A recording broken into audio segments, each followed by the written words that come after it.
Episode 1441 सम्राट open में प्रवेश और रहस्यमय महिला। अंतरिक्ष की शक्ति एक दिव्य क्षमता थी जिसकी खेती बहुत कम लोग कर सकते थे, और यह इससे भी अधिक एक गुप्त तकनीक थी जिसमें कोई भी महारत हासिल नहीं कर सकता था। यह अपनी अंतरिक्ष शक्ति पर भरोसा करके था कि त्रिपाठी जीवक्ति यह अंतिम कदम उठाने में सक्षम थे, और यह अंत से बहुत दूर था। अंतरिक्ष शक्ति में खुद को लपेटकर और सम्राट दबाव का विरोध करने के लिए इसे अपने क्षेत्र शी के साथ जोड़कर त्रिपाठी जीवक्ति को महसूस हुआ कि वह ऊंचा चढ़ना जारी रख सकते हैं।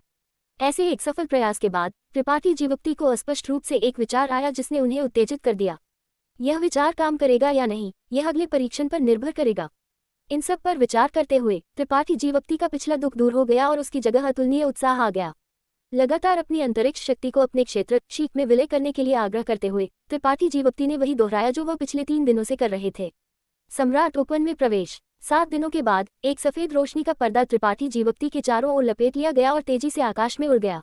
ये सफेद रोशनी का पर्दा स्वाभाविक रूप से सम्राट जैद की सुरक्षात्मक ढाल थी। इस सुरक्षा के साथ त्रिपाठी जीवक्ति को सम्राट दबाव से कोई दमन महसूस नहीं हुआ और वह तेजी से सम्राट ओपन के पास पहुंचने में सक्षम थे।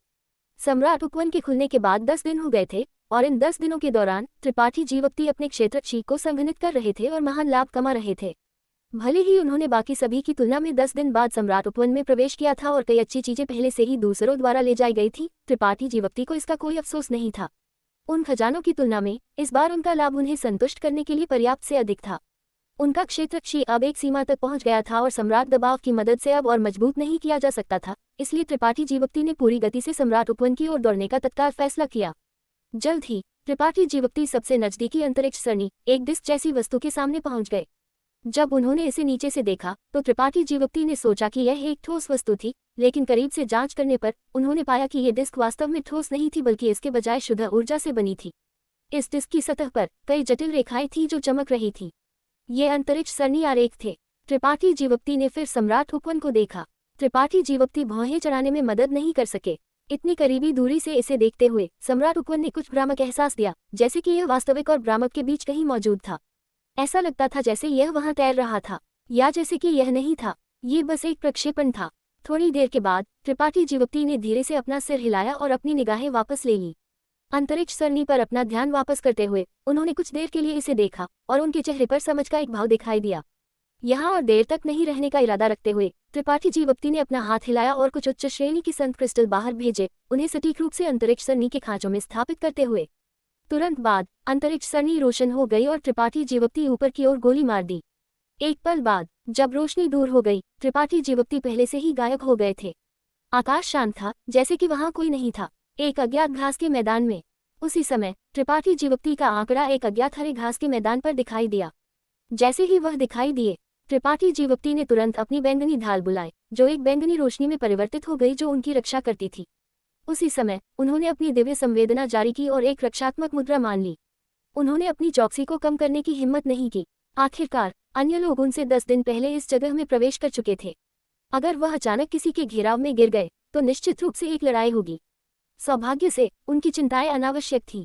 अपनी दिव्य संवेदना का उपयोग करके त्रिपाठी जीवक्ति ने 10 किलोमीटर के दायरे में कोई जीवन गंध नहीं पाया, अकेले किसी भी प्रकार के चुपके से हमले को छोड़ दें। लेकिन अगले पल में त्रिपाठी जीवक्ति की अभिव्यक्ति सदमे में बदल गई, क्योंकि उन्होंने अपना सिर घुमाया और आश्चर्यचकित होकर चारों ओर देखा। उनकी भौहें चढ़ी हुई थी।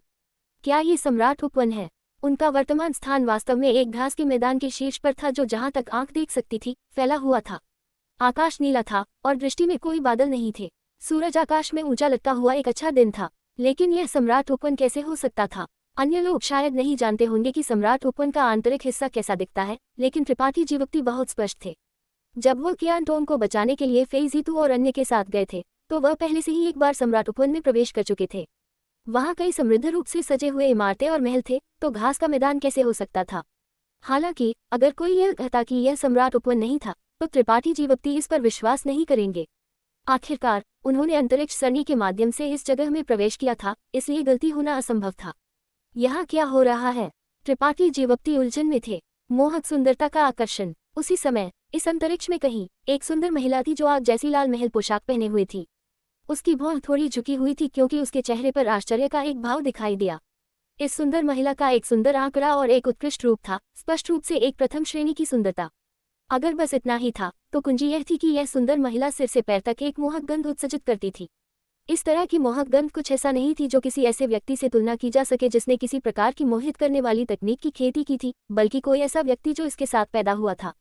उसकी हर भौं, हर मुस्कान और उसका हर चलना असंख्य आकर्षण से भरा हुआ था। वह वहां आग की एक गेंद की तरह खड़ी थी, अनगिनत पतंगों को अपनी ओर फेंकने के लिए आकर्षित करती थी। दानव रक्त मंदिर की सुंदर मंदिर मास्टर भी बेहद मोहक और आकर्षक थी, लेकिन इस महिला की तुलना में उनका आकर्षण एक महान जादूगर से मिलने वाले एक छोटे जादूगर की तरह था। कोई तुलना नहीं थी। इस क्षण में 4 शक्ति केंद्र कोटि के मास्टर इस महिला के चारों ओर इकट्ठा हुए थे। एक तीसरी कोटि शक्ति केंद्र कोटि, 2 दूसरी कोटि शक्ति केंद्र कोटि और एक पहली कोटि शक्ति केंद्र कोटि मास्टर। उन चारों ने एक त्रिकोण बनाया, इस महिला के लिए पीछे हटने के सभी रास्तों को अवरुद्ध करते हुए। उनमें से सभी उसे लालच से घूर रहे थे। सभी ईमानदारी में, ये चारों पुरुष कामुक या कामुक लोग नहीं थे। ऐसी ताकत वाले विशेषज्ञों के लिए बहुत कम संख्या में लोगों को छोड़कर जिनकी विशेष पसंद थी, सुंदरता उनके लिए बहुत महत्वपूर्ण नहीं थी। उन्होंने जिसका पीछा किया वह मार्शल आर्ट्स का शिखर और उनकी खेती आधार का सुधार था। हालांकि यह महिला बस बहुत खास थी। उसका मोहक आकर्षण किसी भी पुरुष के लिए अकाट्य था। जिस पल उन्होंने उसका चेहरा देखा, चाहे वे कामुक थे या नहीं, 4 शक्ति केंद्र कोटि के मास्टर उसे पकड़ने और अपने हाथों से लाड़ प्यार करने में मदद नहीं कर सके। ऐसा लगता था कि जब तक वे उसके साथ एक रात बिता सकते थे, भले ही वे मर गए, इससे कोई फर्क नहीं पड़ा। महिला अकेले खड़ी थी, पूरी तरह से खुद ही। भले ही उसका कोमल शरीर एक शक्तिशाली तीसरी कोटि शक्ति केंद्र कोटि की गंध उत्सर्जित करता था, लेकिन उसके विपरीत चारों पुरुष उससे डरते नहीं थे। आखिरकार उन्हें संख्याओं में फायदा था और उनमें से एक उससे प्रतिस्पर्धा कर सकता था। उसके सुंदर चेहरे पर उलझन का एक निशान चमक गया। गहरे विचार का वह भाव एक अद्वितीय आकर्षण रखता था।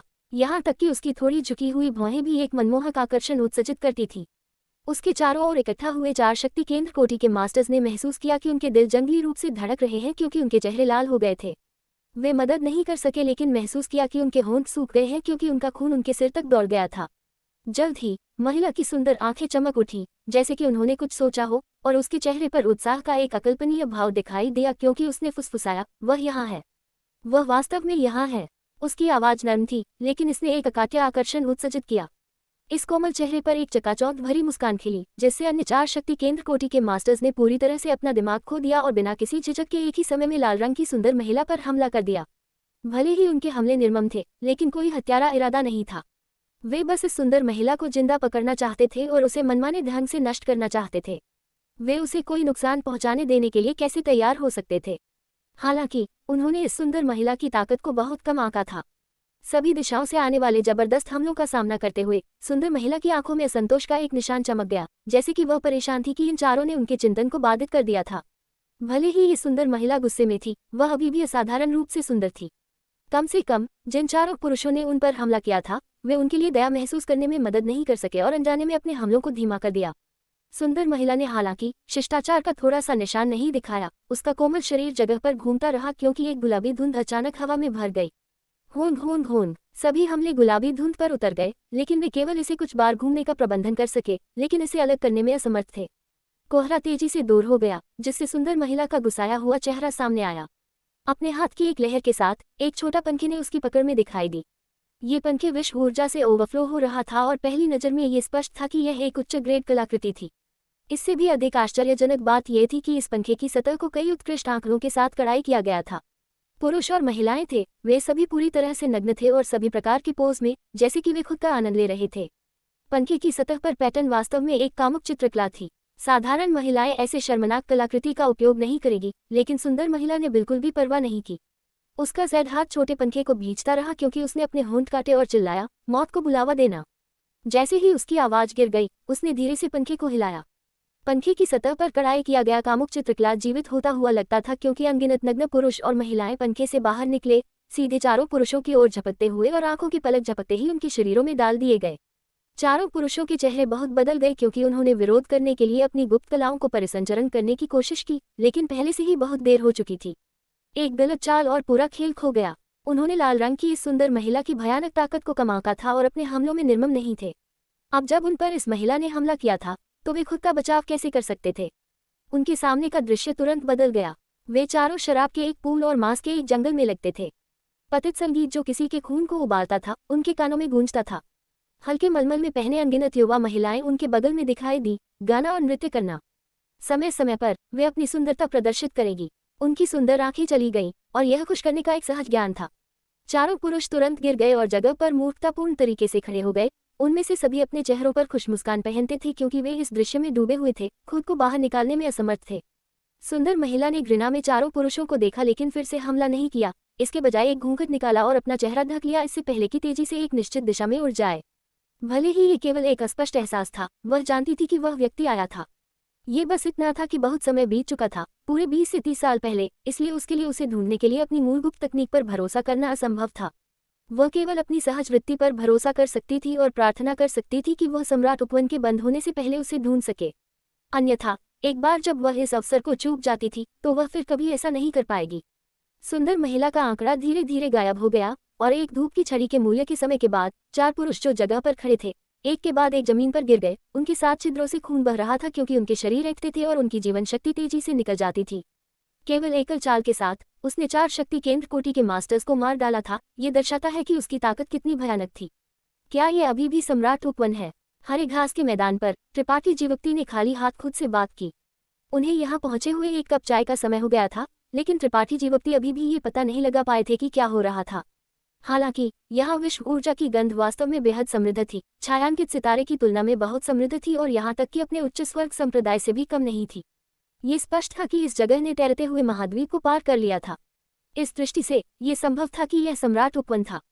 हालांकि त्रिपाठी जीवक्ति को याद था कि सम्राट उपवन में किसी की दिव्य संवेदना किसी के शरीर से बहुत दूर तक नहीं फैल सकती थी। 10 किलोमीटर के भीतर स्थिति की जांच करना तो दूर की बात है। इस दृष्टि से ये स्पष्ट था कि यह सम्राट उपवन नहीं था। त्रिपाठी जीवक्ति एक अज्ञात जगह पर है और उन्हें समझ नहीं आ रहा है कि यह सम्राट उपवन है या नहीं। एपिसोड 1442 बाहरी लोग और सतरंगी दानव जानवर। किसी भी मामले में अब सबसे अच्छी बात यह थी कि स्थिति के बारे में पूछने के लिए किसी को ढूंढा जाए। कम से कम उन्हें ये पता लगाना था कि क्या हो रहा था। आखिरकार अन्य लोग उनसे 10 दिन पहले प्रवेश कर चुके थे और शायद कुछ ऐसा जानते होंगे जो वह नहीं जानते थे। ऐसा सोचकर त्रिपाठी जीवक्ति ने अपने अंतरिक्ष वलय से 2 संचार कलाकृतियां निकाली और उनमें अपनी दिव्य संवेदना डाली। इन 2 संचार कलाकृतियों में एक का उपयोग यान ज्वालामुखी से संपर्क करने के लिए किया गया था, जबकि दूसरे का उपयोग कियान टोंग से संपर्क करने के लिए किया गया था। दोनों को अतीत में पीछे छोड़ दिया गया था और अब काम आए थे। जब तक उनके बीच की दूरी बहुत दूर नहीं थी, दोनों पक्ष एक दूसरे से संपर्क करने में सक्षम होंगे। एक पल के लिए इंतजार करने के बाद त्रिपाठी जीवक्ति ने निराशा के एक भाव के साथ संचार कलाकृतियां दूर रख दी। न तो यान ज्वालामुखी और न ही कियान टोंग ने जवाब दिया। जाहिर है, भले ही वे यहाँ थे, वे उनसे संपर्क करने में सक्षम होने के लिए बहुत दूर थे। ऐसा लगता है कि मुझे खुद पर भरोसा करना होगा। अपना सिर घुमाकर और चारों ओर देखकर त्रिपाठी जीवक्ति ने यादृच्छिक रूप से एक दिशा चुनी और उस दिशा में उड़ गए। यहाँ तक कि अपने स्टार शटल का उपयोग किए बिना भी त्रिपाठी जीवक्ति की वर्तमान गति बेहद तेज थी, लेकिन रास्ते में उन्हें कोई भी जीवित व्यक्ति नहीं मिला। हालांकि त्रिपाठी जीवक्ति को यहाँ बहुत सारे शव मिले, साथ ही लड़ाई के निशान भी मिले। इनमें से कुछ शव दानव जानवरों के थे जबकि अन्य मनुष्यों के थे, लेकिन उनमें से सभी भयानक मौत मर गए थे। ऐसा लगता था कि इस घास के मैदान में कई महान लड़ाइयां हुई थी। खून कितना सूखा हुआ था, उसे देखते हुए ये लड़ाइयां शायद बहुत पहले समाप्त नहीं हुई थी, सबसे पहले जिस दिन सम्राट उपवन खुला था। यहाँ आत्मा घास और आत्मा दवाओं को काटने के कई निशान भी थे। ऐसा लगता था कि कई लोगों ने यहाँ कुछ लाभ प्राप्त किया था। आधे दिन के बाद त्रिपाठी जीवक्ति अचानक रुक गए और एक निश्चित दिशा में देखने के लिए अपना सिर घुमाया। 100 किलोमीटर से अधिक दूर लड़ाई की हल्की आवाजें सुनी जा सकती थी, जो ऊर्जा टकराव के झटके के साथ मिली हुई थी। ये स्पष्ट था कि एक अच्छा शो सामने आने वाला था।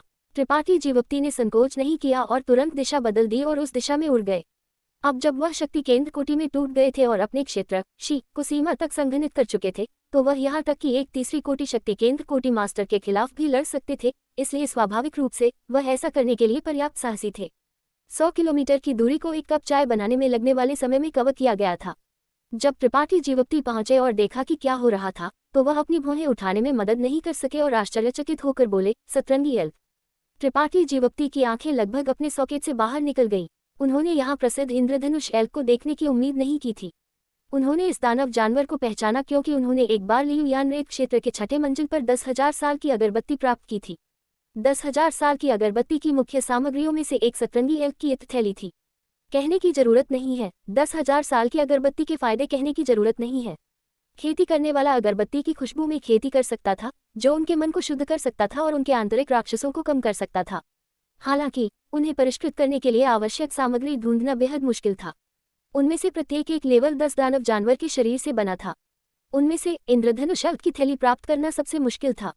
ऐसा इसलिए था क्योंकि यह दानव जानवर एक प्राचीन विचित्र जानवर का अवशेष था और अफवाह थी कि ये बहुत पहले विलुप्त हो गया था। इसलिए भले ही कुछ महान संप्रदायों ने 10,000 साल की अगरबत्ती की परिष्कृत विधि में महारत हासिल कर ली थी, वे भूसे के बिना ईंटें नहीं बना सकते थे। लेकिन जैसे ही उन्होंने इस अजीब जगह में कदम रखा, उन्हें एक इंद्रधनुष एल्क मिला। नहीं, यह एक इंद्रधनुष एल्क नहीं लगता था। त्रिपाठी जीवप्ती ने फिर से भौहें चढ़ाई और अपने सामने युद्ध के मैदान को सावधानीपूर्वक देखा। पहली नज़र में ये दानव जानवर एक इंद्रधनुष एल्क के समान लगता था, लेकिन करीब से जांच करने पर उन्होंने कुछ अंतर देखे। अफवाह थी कि इंद्रधनुष एल्क एक लेवल 8 दानव जानवर के रूप में पैदा हुआ था, और जब यह अपने चरम पर पहुंचा तो ये लेवल 10 तक भी पहुंच सकता था। भले ही उसके सामने वाला भी एक वयस्क दानव जानवर था, ये स्पष्ट रूप से केवल लेवल 9 के चरम पर था, लेवल 10 भी नहीं। इसके अलावा इसके शरीर पर सतरंगी चमक इतनी भयानक नहीं थी जितनी अफवाहें कहती थीं। एक असली इंद्रधनुष एल्क की सतरंगी चमक उसकी सहज दिव्य तकनीक थी, जिसमें सभी रिक्शाओं को अनदेखा करने का जादुई प्रभाव था। यहाँ तक कि एक उत्पत्ति राजा क्षेत्र खेती करने वाले को भी इसके सामने 3 मीटर पीछे हटना होगा। अगर कोई एक असली इंद्रधनुष एल्क को मारना चाहता था तो इसमें कई उत्पत्ति राजाओं को एक साथ काम करना पड़ेगा। इस इंद्रधनुष एल्क से कुल 5 लोग लड़ रहे थे, 3 पुरुष और 2 महिलाएं। उनमें से कम शक्ति केंद्र कोटि के मास्टर थे, जिनमें पहली, दूसरी, तीसरी और तीसरी कोटि के खेती करने वाले शामिल थे। उनके द्वारा बुलाई गई कलाकृतियां भी अप्रत्याशित और अलग अलग थीं। फिर भी 5 लोगों ने लापरवाह होने की हिम्मत नहीं की। उनमें से 2 दुखद स्थिति में थे, जैसे कि उन्हें पहले से ही इस दानव जानवर के हाथों एक बड़ा नुकसान उठाना पड़ा हो। सभी प्रकार के मार्शल कौशल और कलाकृतियां दानव जानवर की ओर फूट पड़ी, लेकिन ये गतिहीन रहा, अपनी आंखों में मानव जैसी अवमानना के साथ जगह पर खड़ा रहा। इसके शरीर पर सतरंगी चमक खिली और सभी हमलों को अवरुद्ध कर दिया। ऊर्जा के टकराव के बाद दानव जानवर अछूता रहा। दूसरी ओर 5 लोग जो लंबे समय से लड़ रहे थे, अपनी सहन शक्ति के खत्म होने के कारण भारी सांस ले रहे थे। त्रिपाठी जीवप्ती ने छिपाया नहीं जब वह पहुंचे, जिससे 5 लोगों को आश्चर्य हुआ। इस तरह की जगह में जो उन्हें सबसे ज्यादा डर था, वह टिड्डी का पीछा करने वाला टिड्डा था, जो पीछे ओरियोल से अनजान था।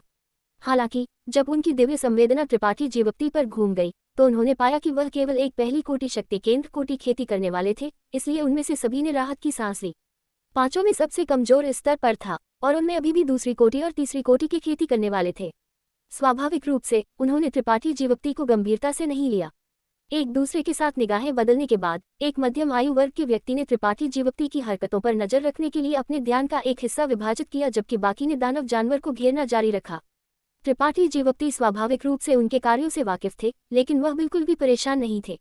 अगर वह उनकी जूते में होते तो उन्होंने भी ऐसा ही किया होता, इसलिए चिंता की कोई बात नहीं थी।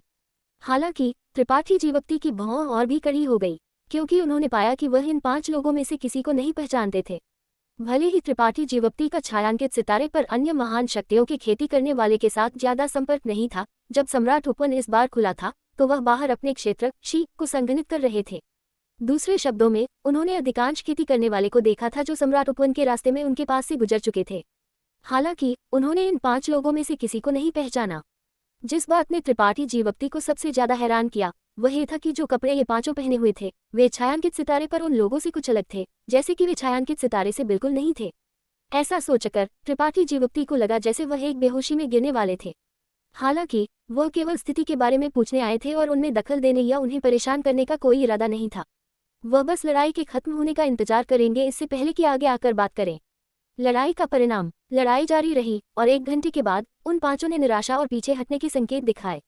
कारण कोई और नहीं बल्कि यह तथ्य था कि दानवीय जानवर, जो इंद्रधनुष के समान था, से निपटना बेहद मुश्किल था। उसके शरीर को ढकने वाली सतरंगी रोशनी रहस्यमय थी, लेकिन यह वास्तव में बहुत मजबूत थी।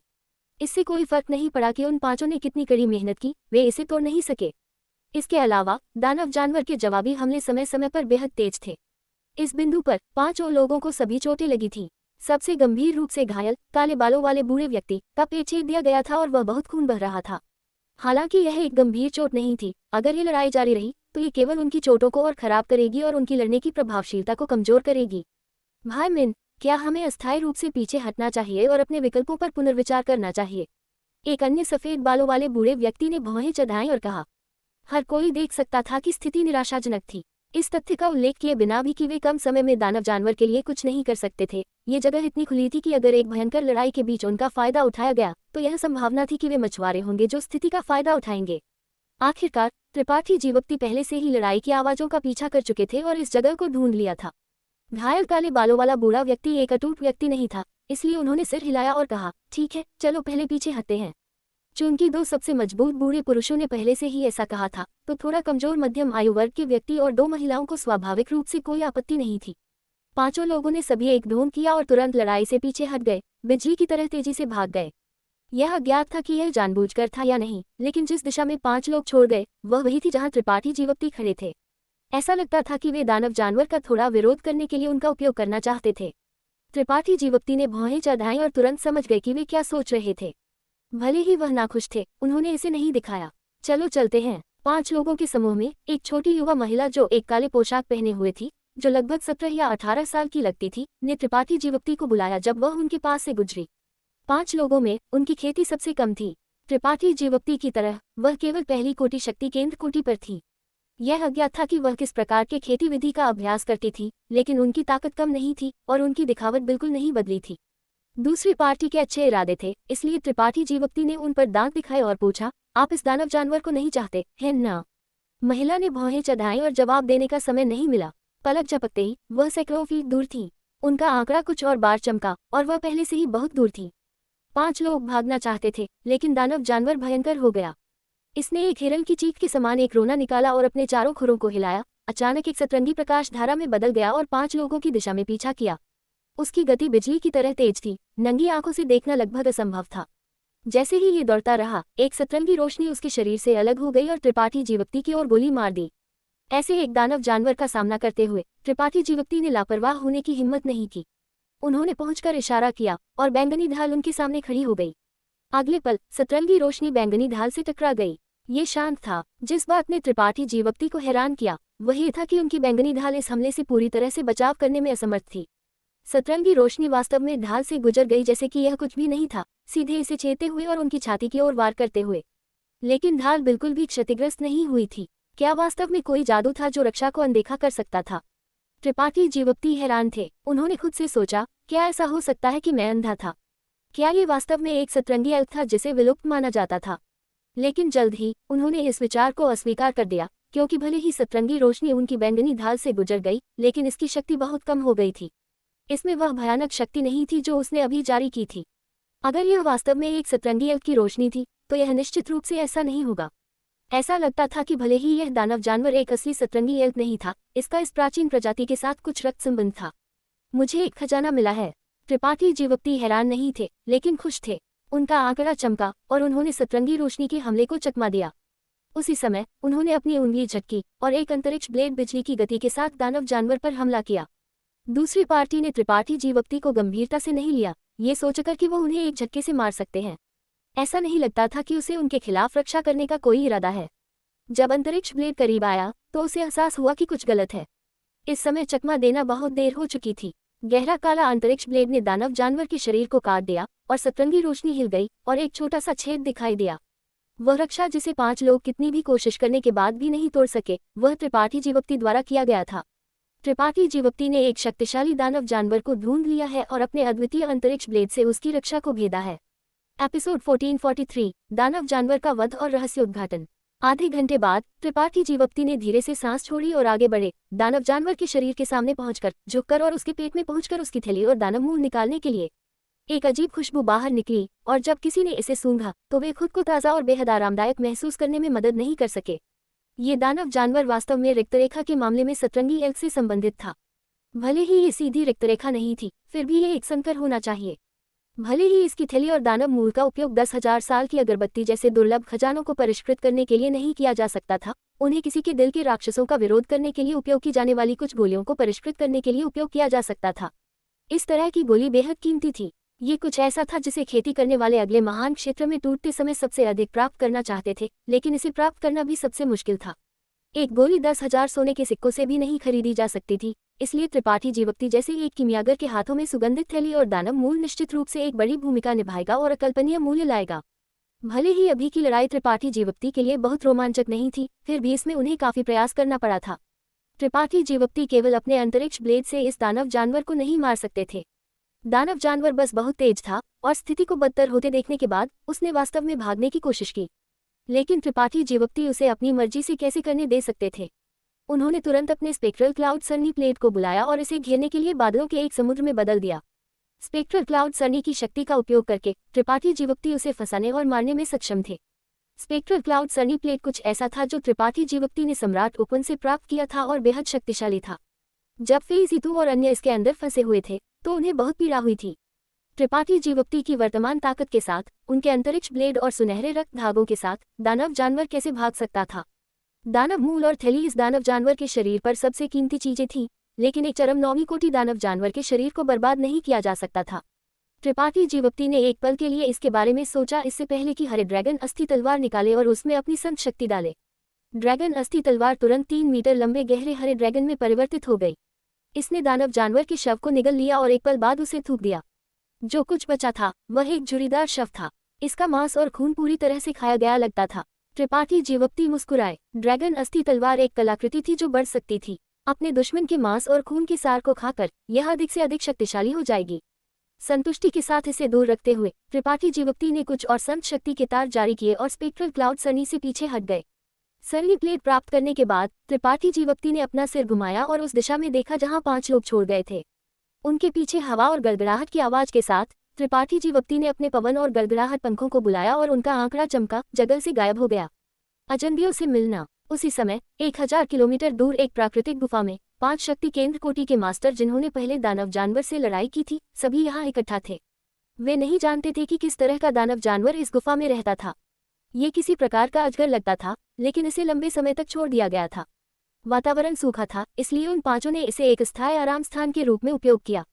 बाहर एक सरल छिपाव आत्मा सरनी स्थापित की गई थी। वह सतरंगी एल्क संस्करण अभी भी पीछा नहीं कर पाया है।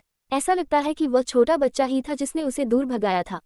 अच्छा, भले ही उस छोटे बच्चे की खेती बहुत अधिक नहीं है, उसे किसी प्रकार की भागने की गुप्त तकनीक विकसित करनी चाहिए।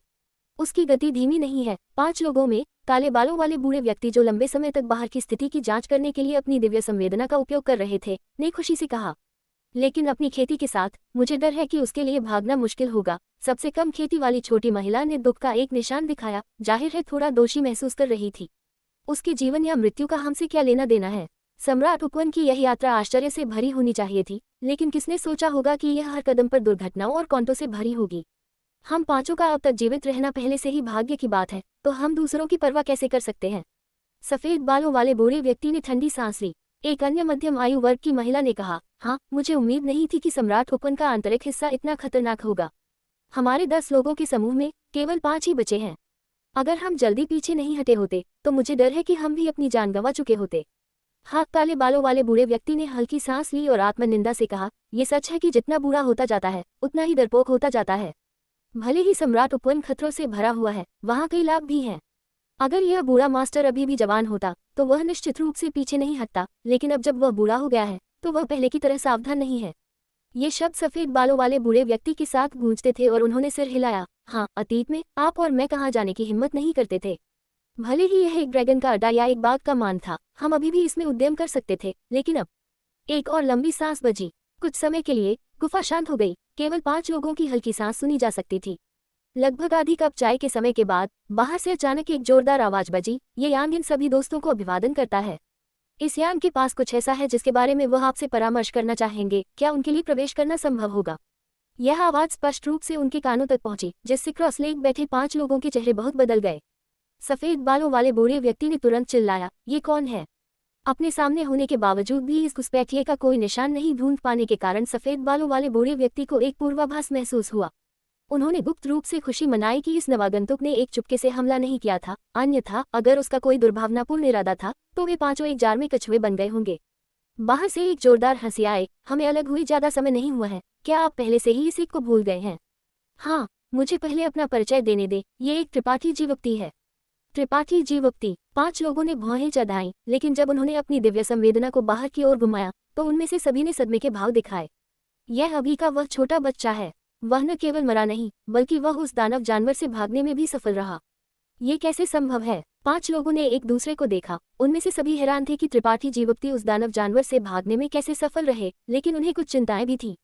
आखिरकार जब वे 5 अभी भाग रहे थे तो उन सभी का इरादा त्रिपाठी जीवोक्ति को ढाल के रूप में उपयोग करने का था।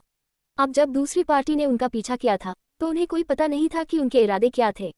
भाई मिन, काले बालों वाले बूढ़े व्यक्ति ने अपने चेहरे पर कुछ झिझक के साथ सफेद बालों वाले बूढ़े व्यक्ति की ओर देखा। ये ठीक है, उनकी आवाज़ सुनकर वो बदला लेने के लिए यहाँ नहीं है। उसके शीर्ष पर उनकी खेती उच्च नहीं है, इसलिए भले ही वो बदला लेना चाहते हैं, क्या उनके पास क्षमता है? उन्हें अंदर आने दो, सफ़ेद बालों वाले बूढ़े व्यक्ति ने आकस्मिक रूप से कहा। उन्हें अच्छी दृष्टि न होने के लिए दोष नहीं दिया जा सकता था। आखिरकार त्रिपाठी जीवप्ती की खेती काफी कम थी और वह अकेले थे। सफ़ेद बालों वाले बूढ़े व्यक्ति जानते थे कि यह लड़का उन पांचों के सामने कोई परेशानी पैदा नहीं कर पाएगा। ये सुनकर काले बालों वाले बूढ़े व्यक्ति ने अपना हाथ हिलाया और अस्थायी रूप से औरा छिपाने वाली आत्मा सरनी को बंद करने के लिए संत शक्ति का एक झुंड बाहर भेजा। इससे पहले कि विनम्रता से कहे, छोटे दोस्त कृपया अंदर आओ। बहुत धन्यवाद। त्रिपाठी जीवप्ती हल्के से मुस्कुराए और आगे बढ़े, बिना किसी सतर्कता की गुफा की ओर चलते हुए, जिससे गुफा के अंदर 5 लोग थोड़ा हैरान थे। दूसरी पार्टी अकेले आई थी, फिर भी इतनी साहसी तरह से कार्य करने की हिम्मत की। या तो उनके सिर में कुछ गड़बड़ी थी और वे दुनिया के खतरों को नहीं जानते थे, या उनके पास किसी प्रकार का समर्थन था और उन्होंने उन पांचों को अपनी आंखों में नहीं डाला था। चूंकि की बाद वाला असंभव था, तो ये पहले वाला होना चाहिए। ये समझ में आया। हालांकि दूसरी पार्टी बहुत बुरी नहीं लगती थी, लेकिन उनके पास एक शक्ति केंद्र कोटि खेती थी, इसलिए वह शायद किसी महान शक्ति के एक शिष्य थे जो अपना अधिकांश समय अपने संप्रदाय में पीछे हटने में बिताते थे, बाहरी लोगों के साथ बातचीत नहीं करते थे और दुनिया के तरीकों को नहीं समझते थे। ये सब विचार करते हुए गुफा के अंदर 5 लोगों की अभिव्यक्ति बहुत आसान हो गई। ऐसे व्यक्ति से निपटना आसान था। गुफा बहुत बड़ी नहीं थी, केवल 1 दर्जन मीटर व्यास में, और यह अंदर से पूरी तरह से अंधेरा था। त्रिपाठी जीवप्ती के प्रवेश करने के बाद उन्होंने चारों ओर देखा और खुद को सिर हिलाया। भले ही जिस तरह से ये 5 लोग अभी भाग गए, उससे उन्हें असुविधा महसूस हुई। अब ऐसा लगता था कि वे बुरा इरादा वाले लोग नहीं थे। अन्यथा जैसे ही वह उतरे, वे निश्चित रूप से एक चुपके से हमला करते थे। कम से कम अभी के लिए उन्होंने कोई दुर्भावनापूर्ण इरादा नहीं दिखाया। इससे भी अधिक, छोटी महिला ने यहाँ तक कि उसे थोड़ा सिर हिलाया, जबकि दूसरी महिला थोड़ा आरक्षित और शर्मिंदा लगती थी। जाहिर है उसने अभी जो किया था उसके लिए थोड़ा दोषी थी। बुरा नहीं। त्रिपाठी जीवप्ती सोच रहे थे कि अगर ये लोग नहीं जानते थे कि उनके लिए क्या अच्छा था, तो वह निश्चित रूप से दया नहीं दिखाएंगे। अब ऐसा लगता था कि उन्होंने खुद को कुछ परेशानी से बचाया था। ये एक त्रिपाठी जीवप्ती है। अभिवादन। त्रिपाठी जीवप्ती ने धीरे से अपनी मुट्ठी बांधी और सार्थक रूप से मुस्कुराए। छोटे दोस्त यान बहुत विनम्र हैं।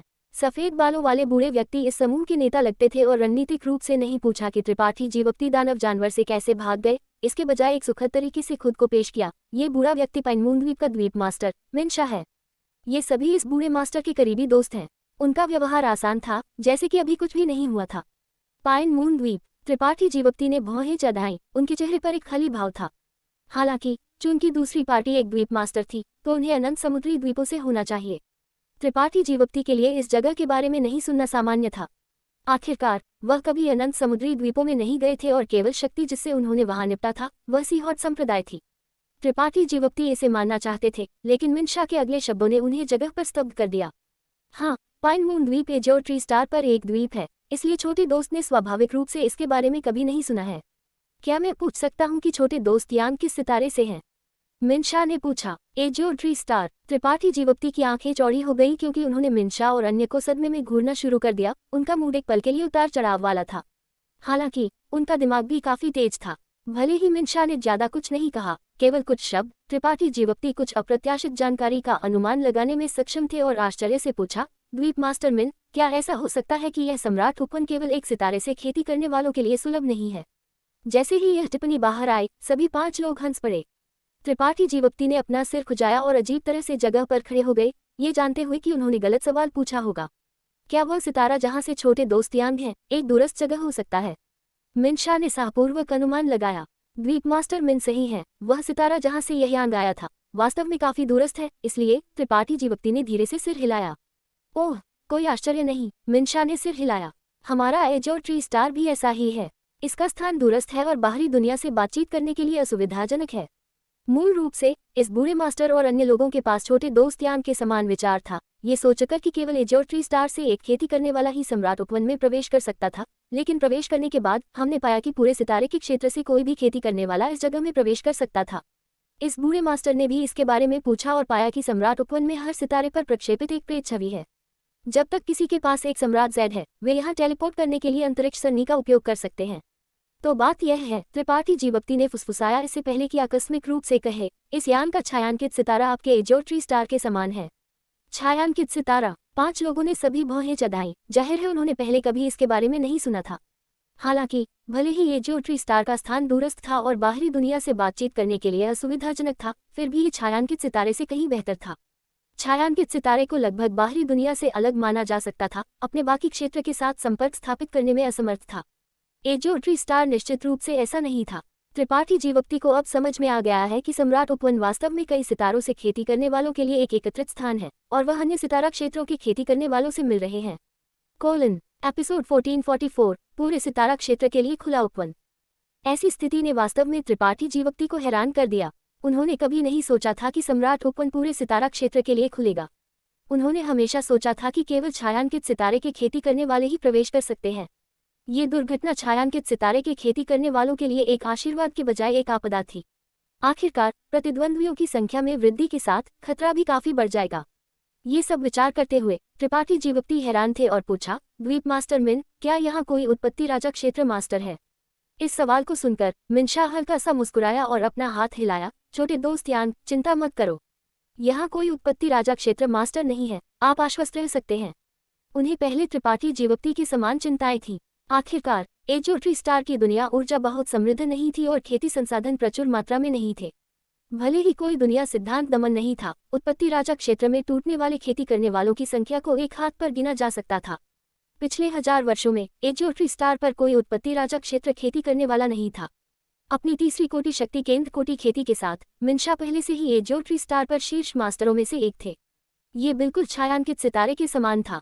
ऐसी खेती के साथ इस जगह में प्रवेश करते हुए मिनशा ने सोचा कि वो पीछे बैठकर आराम कर सकेंगे, लेकिन ये जानने के बाद कि अन्य सितारों से खेती करने वाले भी इस जगह में प्रवेश कर सकते हैं, मिनशा स्वाभाविक रूप से चौंक गए और यहाँ एक मजबूत प्रतिद्वंद्वी का सामना करने के बारे में चिंतित थे। हालांकि कुछ जांच के बाद मिनशा बहुत खुश थे। उन्हें नहीं पता था कि इस जगह में किस तरह के रहस्य मौजूद थे जो किसी भी उत्पत्ति राजा को प्रवेश करने से रोकते थे। दूसरे शब्दों में, यहाँ सबसे मजबूत खेती करने वाला केवल उनके समान स्तर पर था। मिनशा के स्पष्टीकरण को सुनने के बाद त्रिपाठी जीवोक्ति राहत की सांस लेने में मदद नहीं कर सके। उनका भाव बहुत आसान हो गया। भले ही वह अब शक्ति केंद्र कोटि में टूट गए थे और उन्हें तीसरी कोटि शक्ति केंद्र कोटि मास्टरों के साथ प्रतिस्पर्धा करने का भरोसा था, एक उत्पत्ति राजा के सामने उनके पास निश्चित रूप से वापस लड़ने की कोई शक्ति नहीं थी। अगर वह वास्तव में यहाँ एक उत्पत्ति राजा का सामना करते तो परिणाम अकल्पनीय होंगे। हालांकि स्थिति बहुत बुरी नहीं थी। त्रिपाठी जीवोक्ति ने थोड़ी देर के लिए विचार किया, इससे पहले कि अचानक सोलम रूप से पूछे, क्या मैं पूछने की हिम्मत करूं, क्या ये जगह सम्राट उपवन है? हालांकि मिनशा जवाब देने से पहले काले पोशाक में छोटी महिला ने तरफ से जवाब दिया, बेशक यह सम्राट उपवन है। हम सभी ने उस अंतरिक्ष सरणी के माध्यम से इस जगह में प्रवेश करने के लिए सम्राट ज़ेड का उपयोग किया, इसलिए अगर यह सम्राट उपवन नहीं है तो और क्या हो सकता है? वह एक मजेदार भाव के साथ यान काई को बड़ी रुचि के साथ देख रही थी। चूंकि यह सम्राट उपवन है तो क्यों? त्रिपाठी जीवोक्ति ने भौहें चढ़ाईं। छोटे दोस्त यान पूछना चाहते हैं, यह आपकी कल्पना से इतना अलग क्यों है? मिनशा ने मुस्कान के साथ उन्हें देखा। त्रिपाठी जीवोक्ति ने धीरे से सिर हिलाया। आपकी कल्पना में चूंकि सम्राट उपवन महान सम्राटों का आंगन है, क्या वहां भव्य महलों का एक लगातार फैलाव नहीं होना चाहिए? बुरा नहीं, स्वाभाविक रूप से यहाँ से 1 लाख किलोमीटर पश्चिम में एक महल है। वह महल ही असली सम्राट उपवन है, मिनशा ने कहा जैसे ही उन्होंने एक निश्चित दिशा में इशारा किया। त्रिपाठी जीवोक्ति की आंखें चमक उठी। मिनशा खिलखिलाया, हालांकि चूंकि सम्राट उपवन महान सम्राटों का आंगन है, ये स्वाभाविक रूप से असंभव है कि वहां केवल एक विशाल महल होगा। महल के चारों ओर जमीन का एक बड़ा क्षेत्र भी है। ये घास का मैदान जिसमें हम वर्तमान में हैं, इसका सिर्फ एक हिस्सा है। इस घास के मैदान के अलावा सम्राट उपवन दलदल, रेगिस्तान और महासागरों से घिरा हुआ है। इनमें से प्रत्येक जगह में अलग अलग खतरे हैं और उन स्थानों जहाँ खेती करने वाले जिन्होंने यहाँ प्रवेश करने के लिए एक सम्राट ज़ेड का उपयोग किया था, वे भी अलग अलग हैं। हाँ, हमारा भाग्य काफी अच्छा है। इस घास के मैदान में खतरा सबसे कम है, लेकिन इसे अभी भी कम नहीं आंका जाना चाहिए। तो बात यह है, त्रिपाठी जीवोक्ति ने एक प्रबुद्ध अभिव्यक्ति धारण की। अगर उन्होंने किसी से इसके बारे में नहीं पूछा होता तो उन्हें पता नहीं होता। मिनशा से बात करने से पहले वह सोच रहे थे कि क्या ये जगह वास्तव में सम्राट उपवन थी। चूंकि असली सम्राट उपवन वहां है, तो आप यहाँ क्यों हैं, द्वीप मास्टर मिन? त्रिपाठी जीवोक्ति ने आश्चर्य में 5 लोगों को देखा, यह नहीं समझते हुए कि उन्होंने इस स्वर्ग भेजे अवसर को क्यों छोड़ दिया और इसके बजाय सम्राट उपवन में गहराई में उद्यम करने के बजाय इस घास के मैदान में रहना चुना। मिनशा कड़वाहट से मुस्कुराया और कहा, यह एक लंबी कहानी है, मुझे इसे इस तरह से रखने दे। भले ही सम्राट उपवन में बहुत सारे खजाने हैं, इसका आंतरिक हिस्सा भी बेहद खतरनाक है। छिपी हुई बाधाओं और आत्मा सरणियों और लंबे समय से खोए हुए प्राचीन कठपुतलियों का उल्लेख नहीं करना। इस क्षण सम्राट उपवन में इकट्ठा हुए मास्टरों की संख्या असंख्य है। इस बूढ़े मास्टर और अन्य लोगों ने मूल रूप से 10 लोगों के साथ इस जगह में प्रवेश किया, लेकिन छोटे दोस्त, अब हम में से कितने बचे हैं? इस स्पष्टीकरण को सुनने के बाद त्रिपाठी जीवप्ती तुरंत समझ गए कि ये 5 लोग शायद सम्राट उपवन में किसी प्रकार के महान खतरे का सामना कर चुके थे और डर में पीछे हटने के लिए मजबूर थे। इसे समझना मुश्किल नहीं था। आखिरकार हर किसी के पास केवल एक जीवन था। भले ही खजाने और अवसर लालच से भरे हुए थे, अगर किसी ने अपना जीवन खो दिया तो उन्हें उनका आनंद लेने का मौका कैसे मिल सकता था। ऐसा लगता था कि सम्राट उपवन कुछ अलग था जब वह पिछली बार इसमें प्रवेश किए थे।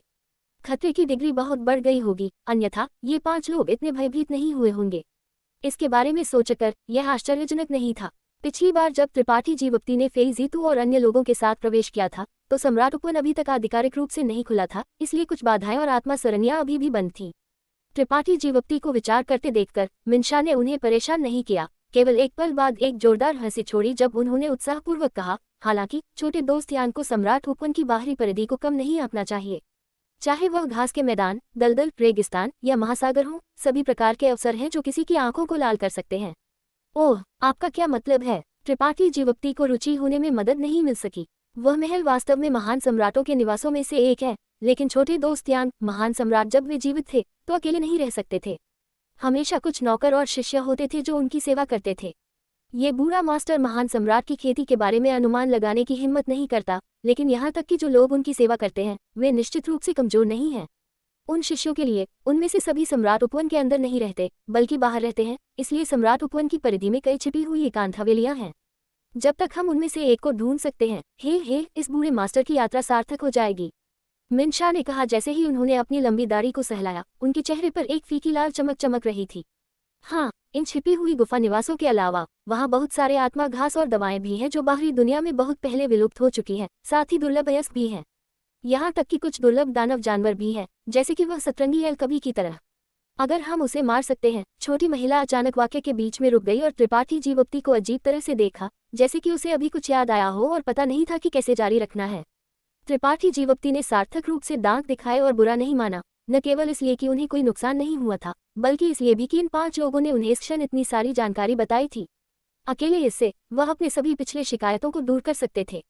क्या किसी ने उन छिपी हुई गुफा निवासों को ढूंढा है? त्रिपाठी जीवप्ती ने आकस्मिक रूप से पूछा। हाँ, मिनशा ने गंभीरता से सिर हिलाया। उनके चेहरे पर ईर्ष्या का एक भाव दिखाई दिया। बस 3 दिन पहले किसी ने इस घास के मैदान में कहीं एक छिपी हुई गुफा निवास ढूंढा और बहुत सारी गोलियों के साथ ही एक उत्पत्ति राजा ग्रेड कलाकृति भी वापस लाई। इस बारे में बात करते हुए मिनशा की सांस थोड़ी तेज हो गई। एजियोट्री स्टार पर स्थिति छायांकित सितारे के समान थी, इसलिए एक उत्पत्ति राजा ग्रेड कलाकृति उनके लिए काफी लुभावना थी। चूंकि यह खबर फैल गई है, ऐसा लगता है कि उस व्यक्ति का भाग्य बहुत अच्छा नहीं था। त्रिपाठी जीवप्ती की भौं थोड़ी उठी। मिनशा ने प्रशंसा के साथ त्रिपाठी जीवप्ती को देखा। छोटे दोस्त यान के शब्दों ने कील को सिर पर मारा। वह व्यक्ति वास्तव में बहुत से लोगों द्वारा पीछा किया जा रहा है, और जहां तक उसके भाग्य का सवाल है, ये बुरा मास्टर नहीं जानता, लेकिन मुझे यकीन है कि भविष्य में उन्हें अच्छा समय नहीं मिलेगा। त्रिपाठी जीवप्ती ने धीरे से सिर हिलाया और कुछ नहीं कहा। त्रिपाठी जीवप्ती ने सब कुछ पूछ लिया था जो वह कर सकते थे, और जब तक उन्हें पता था कि यह वास्तव में सम्राट उपवन था, ये पर्याप्त था। त्रिपाठी जीवप्ती बाहर ज्यादा देर तक रहने की योजना नहीं बना रहे थे। भले ही उन्हें नहीं पता था कि सम्राट उपवन पूरी तरह से कब बंद होगा, वहां निश्चित रूप से एक समय सीमा थी। उससे पहले उन्हें अभी भी कम से कम 2 काम करने थे और 2 चीजें ढूंढनी थी। ये दोनों चीजें वे चीजें थीं जिनका सामना उन्होंने पिछली बार सम्राट उपवन में प्रवेश करते समय किया था, लेकिन उनके पास उनसे निपटने का समय या क्षमता नहीं थी। अब जब उनकी ताकत में काफी वृद्धि हुई थी तो त्रिपाठी जीवप्ती स्वाभाविक रूप से कोशिश करना चाहते थे। छोटे दोस्त यांग, इसे देखते हुए आपने अकेले इस जगह में प्रवेश किया होगा। अगर आप इस बूढ़े मास्टर पर भरोसा करते हैं तो आप हमारे साथ मिलकर कार्य क्यों नहीं करते? अगर हमें कुछ अच्छा मिलता है तो हम 6 लोग इसे बराबर बांट सकते हैं। हम आपको नुकसान नहीं पहुंचाएंगे। किसी अज्ञात कारण से मिनशा ने वास्तव में त्रिपाठी जीवप्ती को उनमें शामिल होने के लिए आमंत्रित किया। ये यांग द्वीप मास्टर मिन की दयालुता की सराहना करता है। त्रिपाठी जीवप्ती ने इसके बारे में सोचा भी नहीं और सीधे सिर हिलाया और मना कर दिया। भले ही मैं अभी अकेला हूँ, मैं यहाँ अकेला नहीं आया हूँ। मेरे पास अभी भी साथी हैं जो मेरा इंतजार कर रहे हैं, इसलिए मुझे उन्हें ढूंढने की जरूरत है। क्या ऐसा है? मिनशा के चेहरे पर अफसोस का एक भाव चमक गया, लेकिन उन्होंने जोर नहीं दिया, बस कहा, अगर ऐसा है तो चलो बस मान लेते हैं कि इस बूढ़े मास्टर ने कुछ नहीं कहा। अच्छा, अपना ख्याल रखें। ये यांग विदाई लेगा। त्रिपाठी जीवप्ती उठ गए और हल्का सा अपनी मुट्ठी बांधी इससे पहले कि उनका आंकड़ा चमका और वह गुप्त गुफा से बाहर निकल गए। एक दिशा निर्धारित की और उस दिशा में उड़ गए। त्रिपाठी जीवप्ती के जाने के बाद गुफा के अंदर काले बालों वाले बूढ़े व्यक्ति ने मिनशा की ओर रुख किया और संदेहपूर्वक पूछा, भाई मिन, आपने उस छोटे बच्चे को क्यों आमंत्रित किया?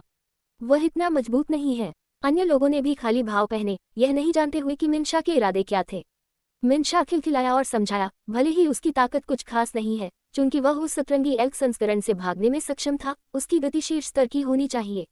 इस बूढ़े मास्टर ने उसे शामिल होने के लिए आमंत्रित किया क्योंकि वह चाहते थे कि वह हमारे लिए रास्ता तलाश करे, लेकिन चूंकि दूसरी पार्टी का ऐसा कोई इरादा नहीं था, इसलिए कोई जरूरत नहीं है। अन्य लोग अचानक समझ गए, चलो अब के लिए इस बारे में बात नहीं करते हैं, हमें सावधानीपूर्वक अध्ययन करने की जरूरत है कि उस सतरंगी एल्क संस्करण को कैसे मारा जाए। अगर हम उसे मार सकते हैं तो उसकी सुगंधित थैली और दानव मूल का मूल्य कोई छोटी बात नहीं होगा, मिनशा ने गंभीरता से कहा। अन्य लोगों ने बार बार सिर हिलाया और तुरंत सावधानीपूर्वक योजना बनाना शुरू कर दिया। जो वे नहीं जानते थे वह ये था कि सतरंगी एल्क संस्करण को पहले से ही त्रिपाठी जीवप्ती द्वारा पकड़ लिया गया था और उसकी सुगंधित थैली और दानव मूल पहले से ही त्रिपाठी जीवप्ती के अंतरिक्ष वलय में जमा थे। इस क्षण त्रिपाठी जीवप्ती सम्राट उपवन की दिशा में उड़ रहे थे। मिनशा के अनुसार सम्राट उपवन यहाँ से 1,00,000 किलोमीटर दूर था।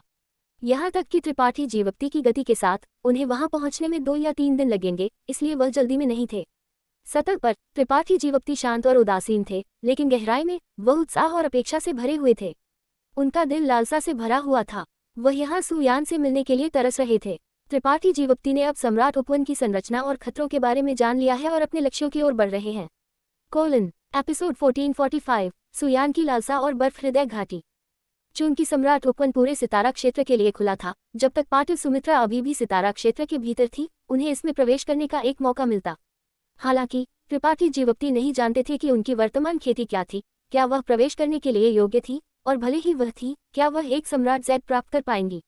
सभी प्रकार की अनिश्चितताओं के साथ उन दोनों के यहाँ मिलने की संभावना कम थी, लेकिन फिर भी त्रिपाठी जीवप्ती के दिल में कुछ अपेक्षाएं थीं। उन दोनों का यिन यांग हर्षित एकीकरण कला के कारण एक अविभाज्य संबंध था, इसलिए अगर पाटिल सुमित्रा वास्तव में यहाँ थी तो त्रिपाठी जीवप्ती एक निश्चित सीमा के भीतर उनकी उपस्थिति को महसूस करने में सक्षम होंगे। इस तरह के विचारों के साथ त्रिपाठी जीवप्ती ने अपना हाथ बढ़ाया और अपनी अंतरिक्ष वलय को पोंछा, एक क्रिस्टल स्पष्ट मन का बुलाया जो उनकी हथेली में एक ठंडी आभा फैला रहा था। पाटिल सुमित्रा का बर्फ आत्मा मन का। जब तक मन का मौजूद था वह जीवित थी, अगर मन का टूट जाता तो वह मर जाती। ये बर्फ आत्मा मन का उन्हें क्वीन यू द्वारा दिया गया था, और भले ही इसे संघनन किए हुए इतने साल बीत चुके थे, फिर भी इस पर एक लंबित आभा थी जिससे त्रिपाठी जीवप्ती अलग होने के लिए अनिच्छुक थे। अपने हाथ में मनके से निकलने वाली ठंडक को महसूस करते हुए त्रिपाठी जीवप्ती की नजर धीरे धीरे नर्म हो गई और उनका मन जल्दी से शांत हो गया।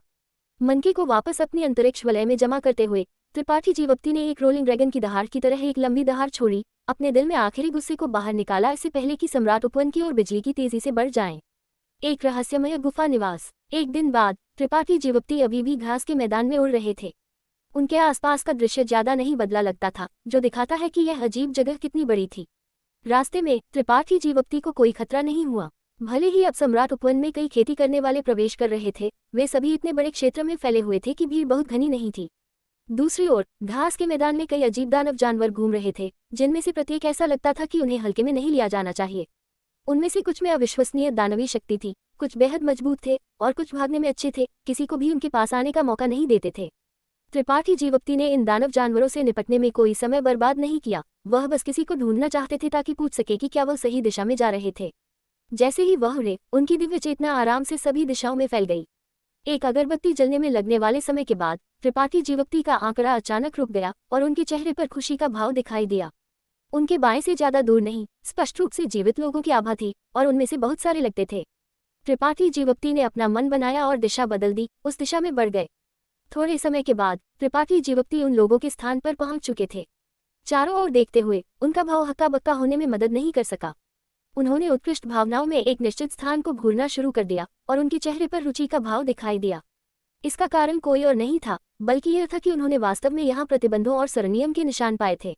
जिस स्थिति में वह देख रहे थे, वहां ऊर्जा प्रकाश स्क्रीन की एक परत थी जो फीकी थी। ऐसा लगता था कि हमले के बाद कुछ दोष थे, और जब ऊर्जा प्रकाश स्क्रीन फीकी थी तो प्रकाश स्क्रीन के भीतर का दृश्य भी थोड़ा बदल गया। ब्रह्मसरणी। त्रिपाठी जीवप्ती ने अपनी भौं उठाए और आसपास अधिक ध्यान से देखा। यहाँ का इलाका काफी खास था। भले ही यह अभी भी एक घास का मैदान था, यहाँ एक रिंग आकार का पहाड़ था। नंगी आंखों से देखने पर रिंग आकार के पहाड़ के अंदर की घाटी के बारे में कुछ भी अजीब नहीं था। भले ही वनस्पति हरी भरी थी, वहाँ कोई आत्मा घास या दवाएं नहीं थी, लेकिन यह सब निश्चित रूप से एक भ्रम था, क्योंकि जब ऊर्जा प्रकाश स्क्रीन चमकता था तो घाटी के अंदर का दृश्य भी बदल जाता था। असंभव है ना? क्या मेरा भाग्य वास्तव में इतना अच्छा है? त्रिपाठी जीवप्ती हैरान थे। उन्होंने अभी एक दिन पहले मिंशा से सुना था कि इस घास के मैदान में कई छिपे हुए एकांत घर थे, लेकिन उन्होंने इतनी जल्दी एक से टकराने की उम्मीद नहीं की थी। ये घाटी स्पष्ट रूप से एक छिपा हुआ एकांत घर थी, इसमें कोई संदेह नहीं था। अन्यथा दूसरों को भ्रमित करने के लिए परिधि पर एक भ्रमसरणी की व्यवस्था करने की कोई जरूरत नहीं होगी। हालांकि इसे खोजा गया था और उस पर हमला किया गया था, इसलिए इसे खुला कर दिया गया था। इस क्षण यहाँ दो समूह के लोग इकट्ठा थे। दोनों समूहों में ज्यादा लोग नहीं थे, एक तरफ 4 और दूसरी तरफ 3। प्रत्येक का नेतृत्व एक तीसरी कोटि शक्ति केंद्र कोटि खेती करने वाला कर रहा था। बाकी पहले कोटि और दूसरी कोटि शक्ति केंद्र कोटि खेती करने वाले थे। घाटी के प्रतिबंध के करीब कम लोगों के साथ एक तरफ थी, जिनमें से सभी महिलाएं थीं। जब त्रिपाठी जीवप्ती की आंखें इन 3 महिलाओं पर पड़ी तो उन्होंने भौं उठाने में मदद नहीं की, एक विचारशील भाव प्रकट किया। ये तीनों महिलाएं सभी बेदाग सफेद पोशाक में सजी हुई थी। ऐसा लगता था कि वे सभी एक ही संप्रदाय से थीं। उनकी सुंदरता उत्कृष्ट थी, यहाँ तक कि सबसे बूढ़ी भी आकर्षण से भरी थी। अन्य 2 भी पतली और गोल थी। उनमें से प्रत्येक के अपने गुण थे। हालांकि जिसने त्रिपाठी जीवप्ती का ध्यान आकर्षित किया वह उनकी सुंदरता नहीं बल्कि उनका स्वभाव था। वह ठंडी, उदासीन थी। वह थोड़ा अनुचित और अगम्य लगती थी। उनके नाजुक शरीर से निकलने वाली आभा भी बेहद ठंडी थी। इस तरह के स्वभाव ने त्रिपाठी जीवप्ती को परिचितता और अंतरंगता की भावना महसूस कराई। पाटिल सुमित्रा का स्वभाव बिल्कुल उन्हीं की तरह था। दूसरी ओर एक ही संप्रदाय से एक खेती करने वाला भी था, जो एक आग की तरह लाल पोशाक में सजा हुआ था, जिसने उन्हें जलती हुई आग के गोले की तरह दिखाया। 3 पुरुष और 1 महिला, उनमें से सभी अपने बुरा इरादा के साथ विपरीत 3 महिलाओं को घूर रहे थे। भले ही त्रिपाठी जीवप्ती अभी आए थे और केवल कुछ नजरें डाली थी, उन्होंने जल्दी से समझ लिया कि उनके सामने क्या चल रहा था। इन 3 महिलाओं ने निश्चित रूप से पहले इस छिपे हुए एकांत घर की खोज की होगी, और जब वे यहाँ बाधा पर हमला कर रहे थे तो दूसरे समूह ने उन्हें देखा और यहाँ पीछा किया गया। हालांकि क्योंकि दोनों पक्षों के बीच संख्या और ताकत में अंतर बहुत ज्यादा नहीं था, वे एक गतिरोध में थे। किसी ने भी पहला कदम उठाने का इरादा नहीं दिखाया। आमतौर पर जब एक खेती करने वाले को इस तरह की स्थिति का सामना करना पड़ता है तो इसे हल करने के लिए केवल 2 तरीके होते हैं। एक ये था कि दोनों पक्षों को मौत से लड़ने के लिए और शेष पक्ष सभी लाभों पर एकाधिकार जमाएगा। दूसरा ये था कि दोनों पक्ष एक साथ खोज करने के लिए एक अस्थायी समझौते पर पहुंचते और प्राप्त लाभ उनके पूर्व समझौते के अनुसार वितरित किए जाएंगे। इसके अलावा कोई अन्य संभावनाएं नहीं थी। त्रिपाठी जीवप्ती ने उनके भावों का अवलोकन किया और महसूस किया कि पहली संभावना बड़ी थी, क्योंकि जब ये 2 समूह एक दूसरे को देखते थे तो उनकी आंखों में नफरत और गुस्सा चमकता था, जैसे कि वे एक दूसरे को लंबे समय से जानते थे और उनके बीच का अंतर काफी गहरा था। त्रिपाठी जीवप्ती हैरान थे कि वे किस सितारों से आए थे।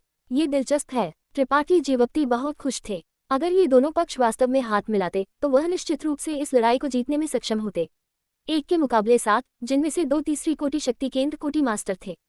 त्रिपाठी जीवप्ती इतने अहंकारी नहीं थे। अज्ञात लाभों के साथ एक एकांत गुफा निवास पर इन 2 पक्षों के साथ लड़ना स्पष्ट रूप से एक तर्कसंगत निर्णय नहीं था। हालांकि अगर लाभ पर्याप्त रूप से स्पष्ट थे तो त्रिपाठी जीवप्ती को अपनी मांसपेशियों को खींचने और आग से शाहबलूत निकालने की कोशिश करने में कोई आपत्ति नहीं थी। भले ही तीनों महिलाओं ने त्रिपाठी जीवप्ती को परिचितता की भावना दी, वे केवल संयोग से मिले थे और उनमें थोड़ी भी दोस्ती नहीं थी, इसलिए त्रिपाठी जीवप्ती का स्वाभाविक रूप से धार्मिक रूप से कार्य करने का कोई इरादा नहीं था और केवल उम्मीद थी कि वे जितनी जल्दी हो सके लड़ेंगे। हालांकि त्रिपाठी जीवप्ती की निराशा के लिए किसी भी पक्ष ने कार्यवाही करने का कोई इरादा नहीं दिखाया। इसके बजाय उनके आगमन के कारण पहले से ही नाजुक स्थिति एक मोड़ पर पहुंच गई। जब त्रिपाठी जीवप्ती आए तो 7 लोगों ने स्वाभाविक रूप से उन्हें भी देखा, लेकिन यह महसूस करने के बाद कि त्रिपाठी जीवप्ती केवल एक पहले कोटि शक्ति केंद्र कोटि खेती करने वाले थे, उनमें से सभी ने राहत की सांस ली। यहाँ तक कि आग की तरह लाल पोशाक में खेती करने वाले ने भी घृणा का भाव दिखाया। इस समूह का नेता एक गंजा आदमी था जो बेहद बहादुर लगता था। ठंडी नजर से त्रिपाठी जीवप्ती को देखते हुए उन्होंने देखा कि त्रिपाठी जीवप्ती ने पीछे हटने की पहल नहीं की और इसके बजाय पीछे रह गए। उनका भाव ठंडा होने में मदद नहीं कर सका, क्योंकि उन्होंने चिल्लाया, छोटे बच्चे, ये तुम्हारा मामला नहीं है। अगर तुम मरना नहीं चाहते तो बहुत दूर दौड़ो। त्रिपाठी जीवप्ती ने ये सुना और उनके मुंह के कोने थोड़े उठ गए, लेकिन उन्होंने डर का थोड़ा सा निशान भी नहीं दिखाया। इसके बजाय उनका भाव और भी उदासीन हो गया। दूसरी ओर समूह का नेतृत्व करने वाली एक युवा महिला ने अपनी भौं उठाई, क्योंकि उनकी सुंदर आंखों की गहराई में खुशी की एक झलक चमक गई। उनके पक्ष में केवल 3 लोग थे और भले ही उनकी व्यक्तिगत ताकत दूसरी पार्टी से ज्यादा खराब नहीं थी, वे अभी भी संख्या में कम थे। अब जब उन्होंने बड़ा गंजा आदमी को निर्ममता से त्रिपाठी जीवप्ती को धमकाते हुए देखा तो उन्होंने अपनी आंखें घुमाने में मदद नहीं की और त्रिपाठी जीवप्ती को जीतने के बारे में सोचा। जब तक त्रिपाठी जीवप्ती उनके पक्ष में शामिल हो सकते थे, संख्या में अंतर तुरंत बंद हो जाएगा और उन्हें चिंता करने की कोई बात नहीं होगी। भले ही पहले कोटि शक्ति केंद्र कोटि खेती करने वाला बहुत मजबूत नहीं था, वह अभी भी एक शक्ति केंद्र कोटि खेती करने वाला था। ऐसे महत्वपूर्ण क्षण में वह निश्चित रूप से काम आएंगे। ऐसा सोचकर युवा महिला अब और संकोच नहीं करती थी और बड़ी गंजा आदमी को ठंडी नजर से देखा। कोंगविन डोंग, तुम बड़ी बातें करते हो। इस रानी के यहाँ होने के साथ क्या तुम सोचते हो कि तुम्हारे पास निर्दोष को नुकसान पहुंचाने की क्षमता है? ऐसा कहने के बाद उन्होंने धीरे से त्रिपाठी जीवक्ति को सिर हिलाया और गर्मजोशी से कहा, छोटे भाई डरो मत। जब तक मैं अभी भी जीवित हूँ वह तुम्हारे साथ कुछ भी नहीं कर सकता। हाँ, त्रिपाठी जीवक्ति ने एक खोखली हंसी छोड़ी। उनके चेहरे पर एक निःशब्द भाव दिखाई दिया। उन्हें जीतने के लिए इस युवा महिला के इरादे इससे अधिक स्पष्ट नहीं हो सकते थे और त्रिपाठी जीवक्ति की समझदारी के साथ वह समझ नहीं पाए कि वह क्या करने की कोशिश कर रही थी। वह स्पष्ट रूप से अपनी ताकत उधार लेना चाहती थी, अन्यथा वह इस तरह के एक असंबंधित बाहरी व्यक्ति की रक्षा कैसे कर सकती थी। हालांकि दोनों पक्षों के बीच बातचीत से देखते हुए ये स्पष्ट था कि ये दो समूह एक दूसरे को जानते थे और एक दूसरे के खिलाफ शिकायत करते थे। सस्ती गुलाम, बड़ा गंजा आदमी ने तिरस्कारपूर्वक मुस्कुराया। तुम सोचते हो कि तुम्हारे पास ऐसा करने की क्षमता है। तुम कहते हो कि इस कौन का स्वर बड़ा है, लेकिन ऐसा लगता है कि तुम्हारा स्वर नहीं है। ऐसा कहते हुए उन्होंने अपना सिर त्रिपाठी जीवक्ति की ओर मोड़ा और क्रूरता से कहा, लड़के, मैं तुम्हें आखिरी बार चेतावनी दे रहा हूँ। अगर तुम मरना नहीं चाहते तो जल्दी से चले जाओ। यह मत सोचो कि यह सस्ती गुलाम वास्तव में तुम्हारी रक्षा कर सकती है। अगर तुम मेरे उज्ज्वल ज्वाला संप्रदाय और उसके बर्फ हृदय घाटी के बीच की लड़ाई में शामिल हो जाते हो तो तुम्हारा इंतजार केवल मौत ही है। उज्ज्वल ज्वाला संप्रदाय, बर्फ हृदय घाटी, त्रिपाठी जीवक्ति ने अपनी भौं उठाए। भले ही उन्होंने पहले कभी इन दो शक्तियों के बारे में नहीं सुना था, केवल उनके नामों से ये स्पष्ट था कि वे आग और पानी की तरह थे। कोई आश्चर्य नहीं कि जब वे मिले तो दोनों पक्ष तलवारों पर थे। हालांकि त्रिपाठी जीवक्ति ने कोंगवेन डोंग की धमकी को अपनी आंखों में नहीं डाला। अपनी वर्तमान ताकत के साथ केवल एक उत्पत्ति राजा क्षेत्र मास्टर ही उन्हें एक पल में मार सकता था। एक शक्ति केंद्र कोटि मास्टर के पास ऐसी क्षमता नहीं थी। युवा महिला एक खिलते हुए फूल की तरह मुस्कुराए, अपने बालों में कंघी की और आकस्मिक रूप से कहा, कोंगविन डोंग, तुम वास्तव में बदतर होते जा रहे हो। क्या तुम अब केवल दूसरों को धमकाने में सक्षम हो? छोटे भाई, तुम्हें उससे डरने की जरूरत नहीं है।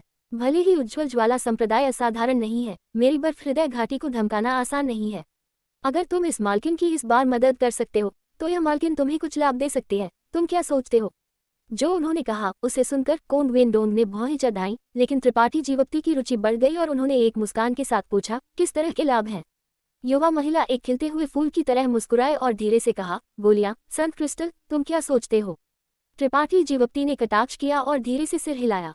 गोलियां और संत क्रिस्टल अन्य पहले कोटि शक्ति केंद्र कोटि मास्टरों के लिए आकर्षक हो सकते हैं, लेकिन वे उन्हें बिल्कुल भी आकर्षक नहीं थे।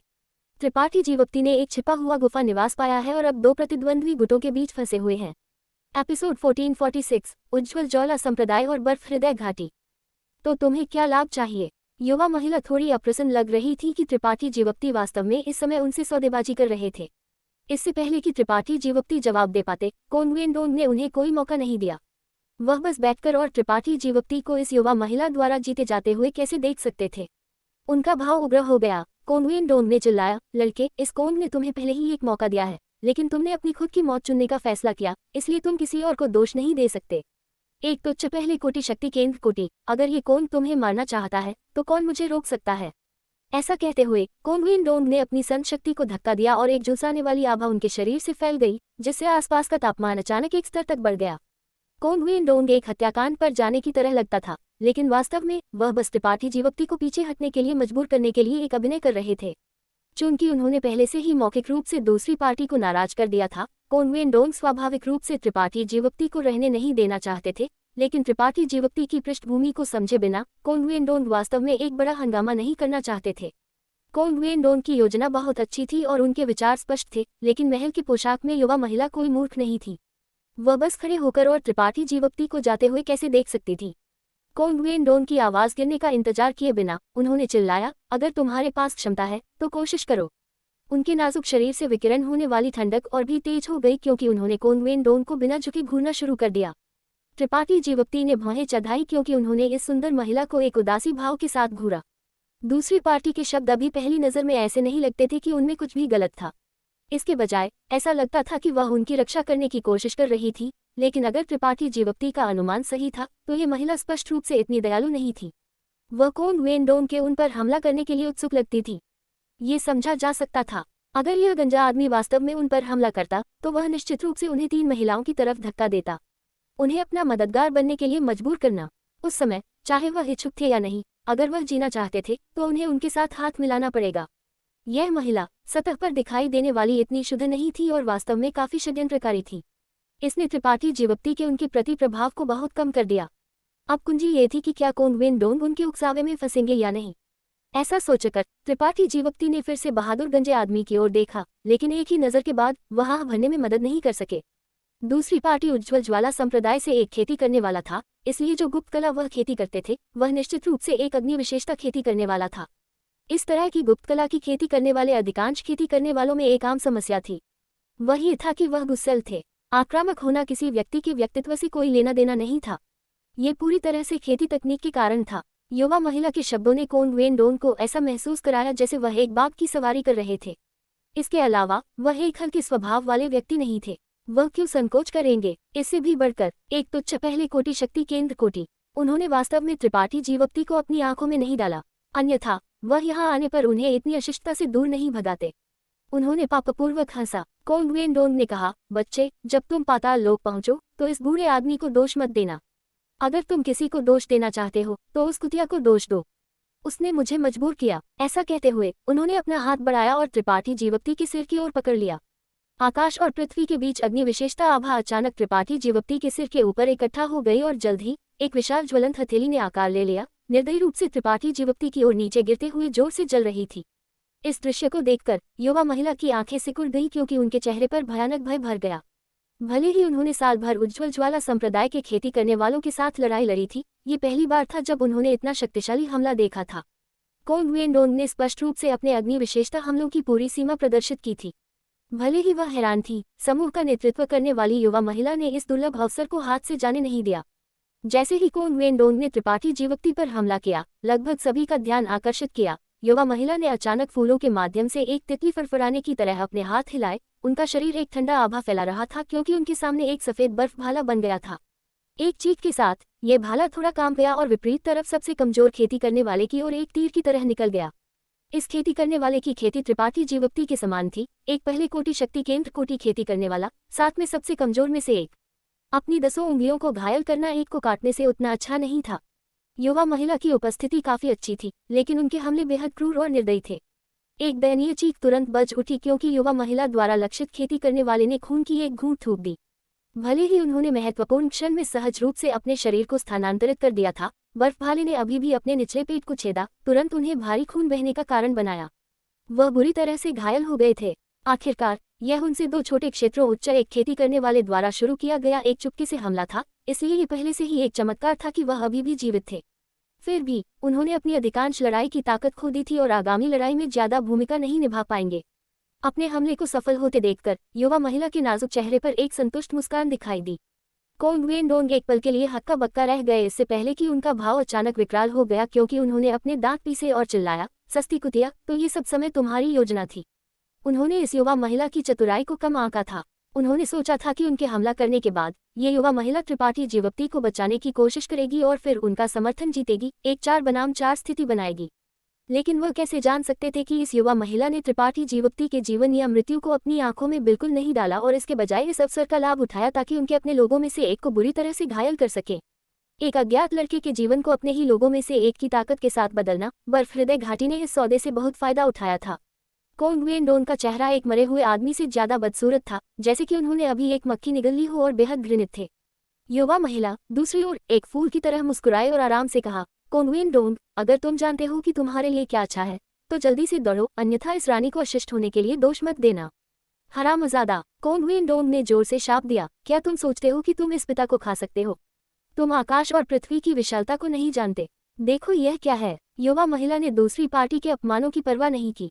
इसके बजाय उन्होंने शांति से अपना हाथ इशारा किया और उनकी हथेली में एक छोटा फूल धूल दिखाई दिया। यह उत्तम लगता था, लेकिन फूल धूल मजबूत आत्मा शक्ति उतार चढ़ाव फैला रहा था। गहन नींद हृदय तोड़ना धूल। बहादुर गंजे आदमी की आंखें सिकुड़ गई, क्योंकि उन्होंने आश्चर्य में कहा, जैसे कि इस कलाकृति का एक महान मूल था। युवा महिला को अविश्वास में घूरते हुए उन्होंने पूछा, तुम्हारे पास ऐसी चीज कैसे हो सकती है? युवा महिला हल्के से खिलखिलाई, चूंकि हम सम्राट उपवन में प्रवेश करना चाहते हैं तो बेशक हमें कुछ अच्छी कलाकृतियां लायानी होंगी। क्या गलत है? क्या तुम्हारे पास उत्पत्ति राजा ग्रेड कलाकृति नहीं है? इन शब्दों ने कोंग वेन डोंग को अपनी सांस पर घुटने का कारण बनाया। उनका और इस युवा महिला का अपनी अपनी संप्रदायों में एक ही खेती और स्थिति थी, लेकिन अब इस युवा महिला के पास एक उत्पत्ति राजा ग्रेड कलाकृति थी जबकि उनके पास नहीं थी। तुलना में कोन वेन डोन की स्थिति थोड़ी फटी पुरानी और अप्रत्याशित लगती थी। हालांकि यह कोई बड़ी बात नहीं थी, कुंजी इस कलाकृति की शक्ति थी। चूंकि यह एक उत्पत्ति राजा ग्रेड कलाकृति थी, इसमें महान घातकता होनी चाहिए। बहादुर गंजा आदमी जानता था कि यह गहन हृदय तोड़ना ढोल कितना अजीब था, इसलिए उनके चेहरे पर डर का भाव दिखाई दिया। लेकिन जल्द ही वह हंसे, जैसे कि उन्होंने कुछ समझ लिया हो। सस्ती कुतिया, तुम्हें ढोंग करने की जरूरत नहीं है। अगर तुम इस गहन हृदय तोड़ना ढोल की शक्ति को पूरी तरह से सक्रिय कर सकती थी, तो तुमने इसे अभी बाहर क्यों नहीं निकाला? अगर मैं गलत नहीं हूं, तो तुमने इस चीज को पूरी तरह से परिष्कृत नहीं किया है ना? इस बार ये युवा महिला का चेहरा था जो बदसूरत हो गया। वास्तव में, जैसा कि कोंग वेन डोंग ने कहा, यह उत्पत्ति राजा ग्रेड कलाकृति कुछ ऐसा था जो उन्होंने इस सम्राट उपवन की यात्रा के लिए विशेष रूप से अपने वृद्ध से प्राप्त किया था।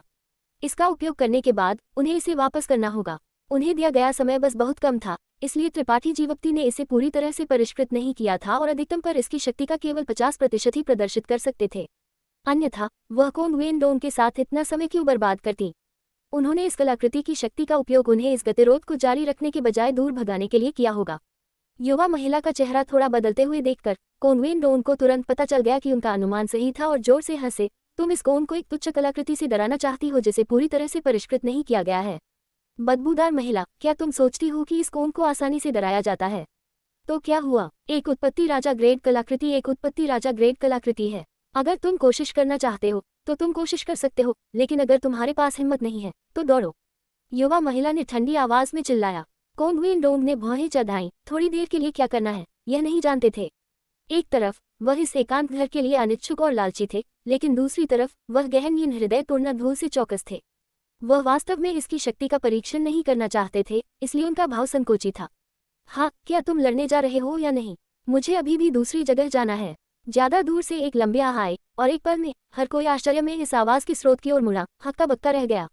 वह जगह जहां कोंग वेन डोंग ने अपने हमले को शुरू करने के लिए अपने अग्नि विशेषता दुनिया ऊर्जा को इकट्ठा किया था, आग के एक गेंद से ढका हुआ था।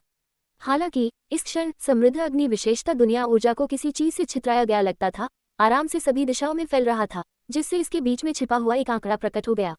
ये कैसे संभव है? कोंग वेन डोंग ने लगभग अपनी जीभ काट ली, अपनी आंखों पर विश्वास नहीं कर पा रहे थे। वहां पहली कोटि शक्ति केंद्र कोटि से छोटा बच्चा, जिस पर उन्होंने पहले हमला किया था, वास्तव में जगह पर खड़ा था और अक्षत था। न केवल वह मरा नहीं था, बल्कि चोट के कोई निशान भी नहीं थे। ये कैसे संभव है? कोंग वेन डोंग अपने हमले की शक्ति से अच्छी तरह वाकिफ थे। पहली कोटि शक्ति केंद्र कोटि से एक बच्चे को भूल जाओ, यहाँ तक कि एक तीसरी कोटि शक्ति केंद्र कोटि मास्टर भी ऐसे झटके का सामना नहीं कर पाएगा। एक तुच्छ पहले कोटि शक्ति केंद्र कोटि खेती करने वाले को तुरंत मार दिया जाना चाहिए था। दूसरी पार्टी ने अभी बिल्कुल भी कोई रक्षात्मक कलाकृतियां नहीं बुलाई थी, न ही उन्होंने अपनी रक्षा के लिए अपनी संत शक्ति का उपयोग किया था, तो वह बिल्कुल भी घायल कैसे नहीं हो सकते थे? कोंग वेन डोंग ने लगभग सोचा कि वह सपना देख रहे थे। न केवल वह, बल्कि युवा महिला के पक्ष की 3 महिलाएं भी हैरान थीं, उनकी सुंदर आंखें आश्चर्य से भरी थीं। त्रिपाठी जीवक्ति का भाव बेहद असहाय था। मूल रूप से कोंग वेन डोंग द्वारा हमला किए जाने के बाद उन्होंने अपनी आभा को रोक दिया था और पहाड़ पर बैठकर बाघों को लड़ते हुए देखने की तैयारी कर रहे थे, लेकिन अब ऐसा लगता था कि यह विचार कुछ अवास्तविक था। इन दो पक्षों की ताकत अब एक गतिरोध पर पहुंच गई थी और शायद लंबे समय तक इस गतिरोध में रहेगी। जब तक कुछ अप्रत्याशित नहीं होता, कोई भी हमला करने की पहल नहीं करेगा। निराशा में त्रिपाठी जीवक्ति ही खुद को दिखा सकते थे। इस क्षण न केवल कोंग वेन डोंग का चेहरा बदसूरत हो गया, बल्कि युवा महिला का भाव भी काफी बदसूरत था। पहले ने उन पर हमला किया था, जबकि बाद वाले ने उस क्षण का उपयोग किया जब उन पर हमला किया गया था ताकि अपने दुश्मन पर एक चुपके से हमला शुरू कर सके। भले ही उनके शब्द अच्छे लगते थे, परिणाम ये था कि उन्होंने उन्हें बचाए बिना मरते हुए देखना चुना था, इसलिए उन्होंने स्वाभाविक रूप से कुछ शर्मिंदगी महसूस की। त्रिपाठी जीवक्ति ने शांति से कोंग वेन डोंग का शक्तिशाली हमला रोक दिया है, जिससे दोनों गुट हैरान हैं। एपिसोड 1447 आदि संपत्ति का सौदा। हालांकि कोंग वेन डोंग की तुलना में युवा महिला ने कम या ज्यादा पहल कर ली थी। आखिरकार वह केवल त्रिपाठी जीवक्ति का उपयोग कर रही थी और सीधे उनकी दुश्मन नहीं बनी थी, इसलिए अपनी आंखें घुमाने के बाद उन्होंने तुरंत चिल्लाया, छोटे भाई वास्तव में अद्भुत है, इस मालकिन को पता था कि तुम ठीक होगे। उन्होंने ऐसे बात की जैसे कि वह भविष्य की भविष्यवाणी कर सकती थी। त्रिपाठी जीवक्ति ने कटाक्ष किया, आगे बढ़े और कहा, बहुत हो गई बकवास। महोदया, जो आपने अभी कहा वह अभी भी मान्य है ना? युवा महिला एक पल के लिए हक्की बक्की रह गई, इससे पहले कि वो बहुत खुश हो गई और जल्दी से सिर हिलाया, स्वाभाविक रूप से। अच्छा, त्रिपाठी जीवप्ती ने संतुष्टि के साथ सिर हिलाया। चूंकि ऐसा है, इस मामले के हल होने के बाद मैं उस गुफा निवास से आधे लाभ चाहता हूँ। अगर महोदया सहमत होती हैं तो मैं तुरंत आपकी मदद करूंगा, अगर नहीं तो बस दिखावा करें कि मैंने कुछ नहीं कहा। आधा। युवा महिला ने आश्चर्य में त्रिपाठी जीवप्ती को देखा। उनका भाव अचानक नाखुश हो गया क्योंकि उन्होंने चिल्लाया, छोटे भाई, क्या तुम नहीं सोचते कि ये प्रस्ताव अनुचित है?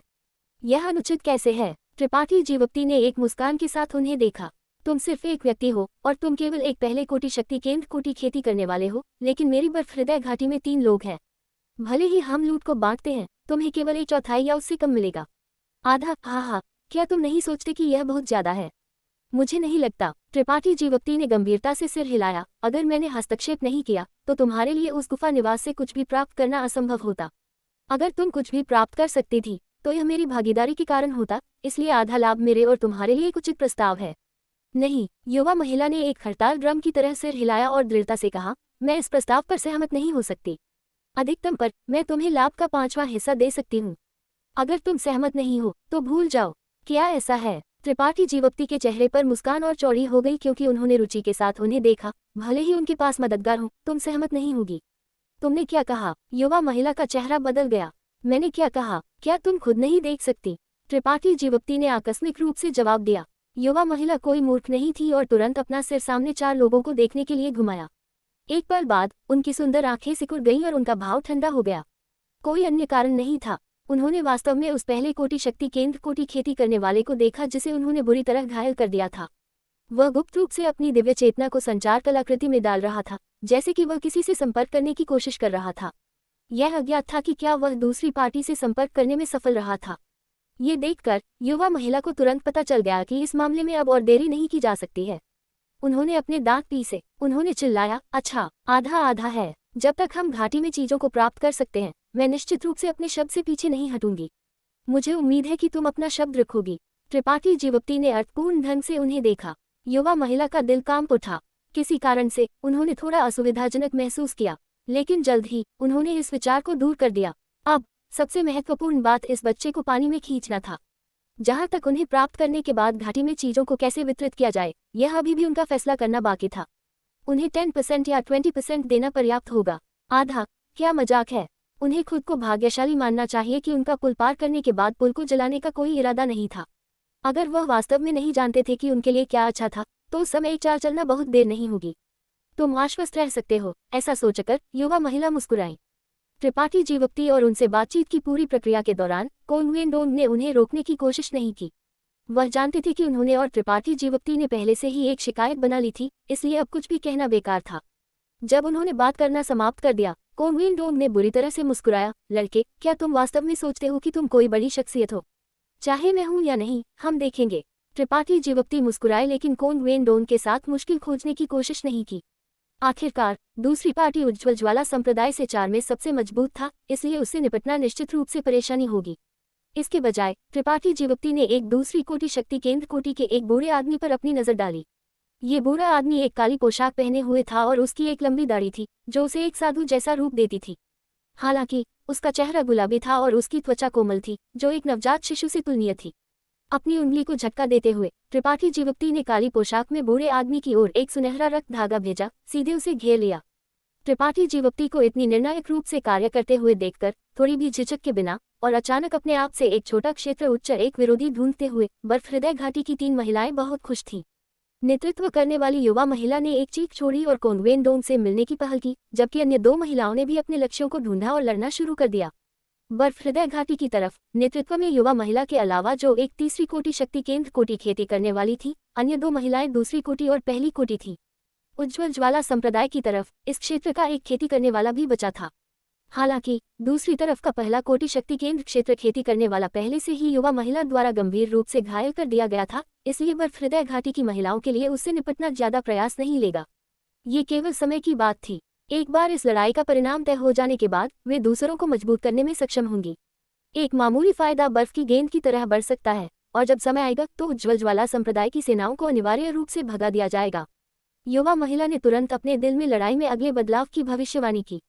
गुप्त रूप से आनंदित होते हुए उन्होंने कुछ चिंता के साथ त्रिपाठी जीवप्ती की ओर भी देखा। आखिरकार ये भविष्यवाणी त्रिपाठी जीवप्ती के काली पोशाक वाले बूढ़े आदमी को उलझाने में सक्षम होने पर आधारित थी।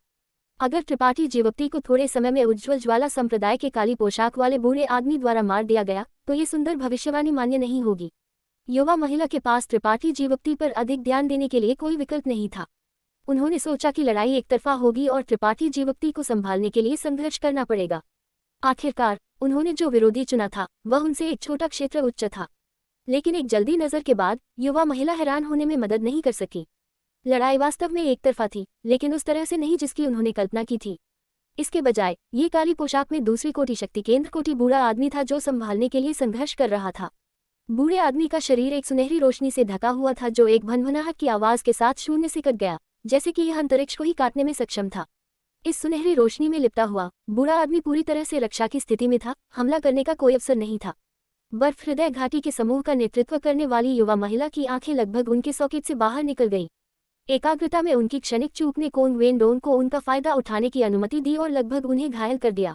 घबराकर उन्होंने जल्दी से कोंग वेन डोन से लड़ने पर ध्यान केंद्रित किया। अब और त्रिपाठी जीवप्ती पर कोई ध्यान नहीं दे रही थी। उसी समय त्रिपाठी जीवप्ती की तरफ काली पोशाक वाले बूढ़े आदमी का चेहरा पीला पड़ गया।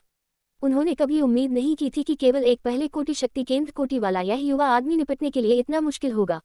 सुनहरे धागे अविश्वसनीय रूप से तेज थे और काली पोशाक वाला बूढ़ा आदमी नहीं जानता था कि वे किस गुप्त तकनीक का उपयोग कर रहे थे, लेकिन उनके द्वारा उत्पादित सुनहरी रोशनी इतनी जबरदस्त थी कि काली पोशाक वाले बूढ़े आदमी की सुरक्षात्मक संत शक्ति भी काट दी जाएगी। काली पोशाक वाले बूढ़े आदमी के पास अपनी खुद की रक्षात्मक कलाकृति कवच बुलाने के लिए कोई विकल्प नहीं था, लेकिन फिर भी उन्हें विरोध करना मुश्किल लगा। हालांकि ये काली पोशाक वाले बूढ़े आदमी के लिए सबसे बुरी बात नहीं थी। जो उन्हें सबसे असहनीय लगा वह ये था कि उनकी स्थिति अपने विरोधी को बिल्कुल भी नहीं घेर सकती थी। शक्ति केंद्र कोटि खेती करने वालों के बीच एक लड़ाई में स्थिति की शक्ति कभी कभी एक निर्णायक भूमिका निभा सकती थी। अगर किसी की स्थिति दुश्मन से ज्यादा मजबूत थी तो एक बार इसे नष्ट कर दिया गया, काली पोशाक वाले बूढ़े आदमी की ताकत बहुत कम हो जाएगी, जिससे निपटना आसान हो जाएगा। काली पोशाक वाले बूढ़े आदमी ने त्रिपाठी जीवप्ती को अपनी आंखों में बिल्कुल नहीं डाला था और केवल फायदा उठाने के लिए अपनी स्थिति का उपयोग करने का इरादा किया था। लेकिन वह कैसे जान सकते थे कि जैसे ही उन्होंने अपनी स्थिति जारी की, ये सुनहरे धागों द्वारा टुकड़ों में काट दी जाएगी। आकार लेने में असमर्थ अपने विरोधी को घेरने दीजिए। इन सुनहरे धागों में वास्तव में स्थिति को तोड़ने का चमत्कारिक प्रभाव था। बूढ़ा आदमी हैरान था और अब और त्रिपाठी जीवप्ती को कम आंकने की हिम्मत नहीं की। एक चीख के साथ उन्होंने अपने हाथ चौड़े खोले और अपने सामने एक वॉशबेसिन आकार का फायरबॉल संघनन किया। बूढ़े आदमी ने इसे जोर से आगे बढ़ाया और इसे सीधे त्रिपाठी जीवप्ती की ओर उड़ा दिया। आधे रास्ते में फायरबॉल अचानक फट गया और असंख्य छोटे फायरबॉल से अलग हो गए। उन्होंने आकाश और पृथ्वी को ढक लिया और उनकी गति चौंकाने वाली थी। त्रिपाठी जीवप्ती ने अपनी भौं उठाए और अपनी उंगलियों को झटका दिया। आने वाले फायरबॉल से मिलने के लिए दानवी ज्वाला के गेंदों को बाहर भेजा। आग से खेलना। काली पोशाक वाले बूढ़े आदमी ने ये देखा और उनके चेहरे पर एक व्यंग्यात्मक मुस्कान दिखाई दी। जब बात आग से खेलने की आई तो वह एक विशेषज्ञ थे। आखिरकार वह उज्ज्वल ज्वाला संप्रदाय के एक खेती करने वाले थे और उन्होंने अपना पूरा जीवन अग्नि विशेषता गुप्त कला और गुप्त तकनीकों का अध्ययन करने में बिताया था। भले ही विपरीत युवा आदमी के पास एक गुप्त तकनीक थी जो स्थिति को तोड़ सकती थी, अग्नि विशेषता गुप्त तकनीकों की एक प्रतियोगिता में वह निश्चित रूप से कमतर थे। काली पोशाक वाले बूढ़े आदमी ने एक अच्छा शो देखने का एक मुद्रा मान लिया, लेकिन अगले पल में उनके चेहरे पर मुस्कान कड़ी हो गई और वह ऐसे लगते थे जैसे उन्होंने दिन के उजाले में एक भूत देखा हो। गहरे काले लपटों ने एक शीतलता वाली आभा फैलाई जो बर्फ हृदय घाटी के खेती करने वाले की बर्फ विशेषता गुप्त तकनीक से कहीं ज्यादा मजबूत थी। जब वे पहली बार बाहर निकले तो वे कुछ खास नहीं लगते थे, लेकिन जैसे ही वे हवा में उड़े वे मुड़ गए और छोटे पक्षियों में बदल गए जो बेहद सटीकता के साथ काली पोशाक वाले बूढ़े आदमी की लपटों की ओर उड़ गए। उत्तम नियंत्रण तकनीक। काली पोशाक वाले बूढ़े आदमी की आंखें सिकुड़ गईं क्योंकि उनके चेहरे पर डर का भाव भर गया। भले ही उत्तम नियंत्रण तकनीक कुछ ऐसा था जिसके संपर्क में कोई भी शक्ति केंद्र कोटि खेती करने वाला आ सकता था, हर कोई इसमें निपुण नहीं था। काली पोशाक वाले बूढ़े आदमी ने भी इसका अध्ययन किया था, लेकिन यहाँ तक कि उन्होंने भी इसका केवल थोड़ा सा समझ हासिल किया था। वह त्रिपाठी जीवप्ती की तरह संत शक्ति की प्रत्येक धागे को सटीक रूप से नियंत्रित नहीं कर सकते थे। ऐसा करने में सक्षम होने के लिए न केवल अभ्यास की आवश्यकता थी, बल्कि एक शक्तिशाली आध्यात्मिक ऊर्जा की भी आवश्यकता थी। दूसरी पार्टी स्पष्ट रूप से केवल एक पहले कोटि खेती करने वाला था, तो उनके पास ऐसी क्षमता कैसे हो सकती थी? बूढ़े आदमी ने अपने दिल में कहा और तुरंत जान गया कि स्थिति बदतर हो गई थी। भले ही वे दोनों लपटे थी, उत्तम नियंत्रण तकनीक के माध्यम से दूसरी पार्टी का हमला स्पष्ट रूप से कहीं ज्यादा शक्तिशाली था। निश्चित रूप से गहरे काले पक्षियों की काली पोशाक वाले बूढ़े आदमी की लिपटों से टकराने के बाद जलती हुई लिपटों को तुरंत जमा दिया गया और नष्ट कर दिया गया।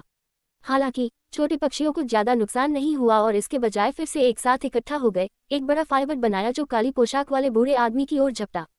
मेरी लपटों का स्वाद लो। त्रिपाठी जीवक्ति मुस्कुराए और एकल विचार के साथ शीतलता वाली दानवी लपटें एक झुलसाने वाले गर्म अस्तित्व में बदल गई। दानवी लपटें इच्छा पर ठंडी या गर्म हो सकती थी, लेकिन तापमान में त्रिपाठी जीवक्ति का अचानक बदलाव अप्रत्याशित था। काली पोशाक वाले बूढ़े आदमी को अनजान में पकड़ा गया और तुरंत एक बड़ा नुकसान उठाना पड़ा।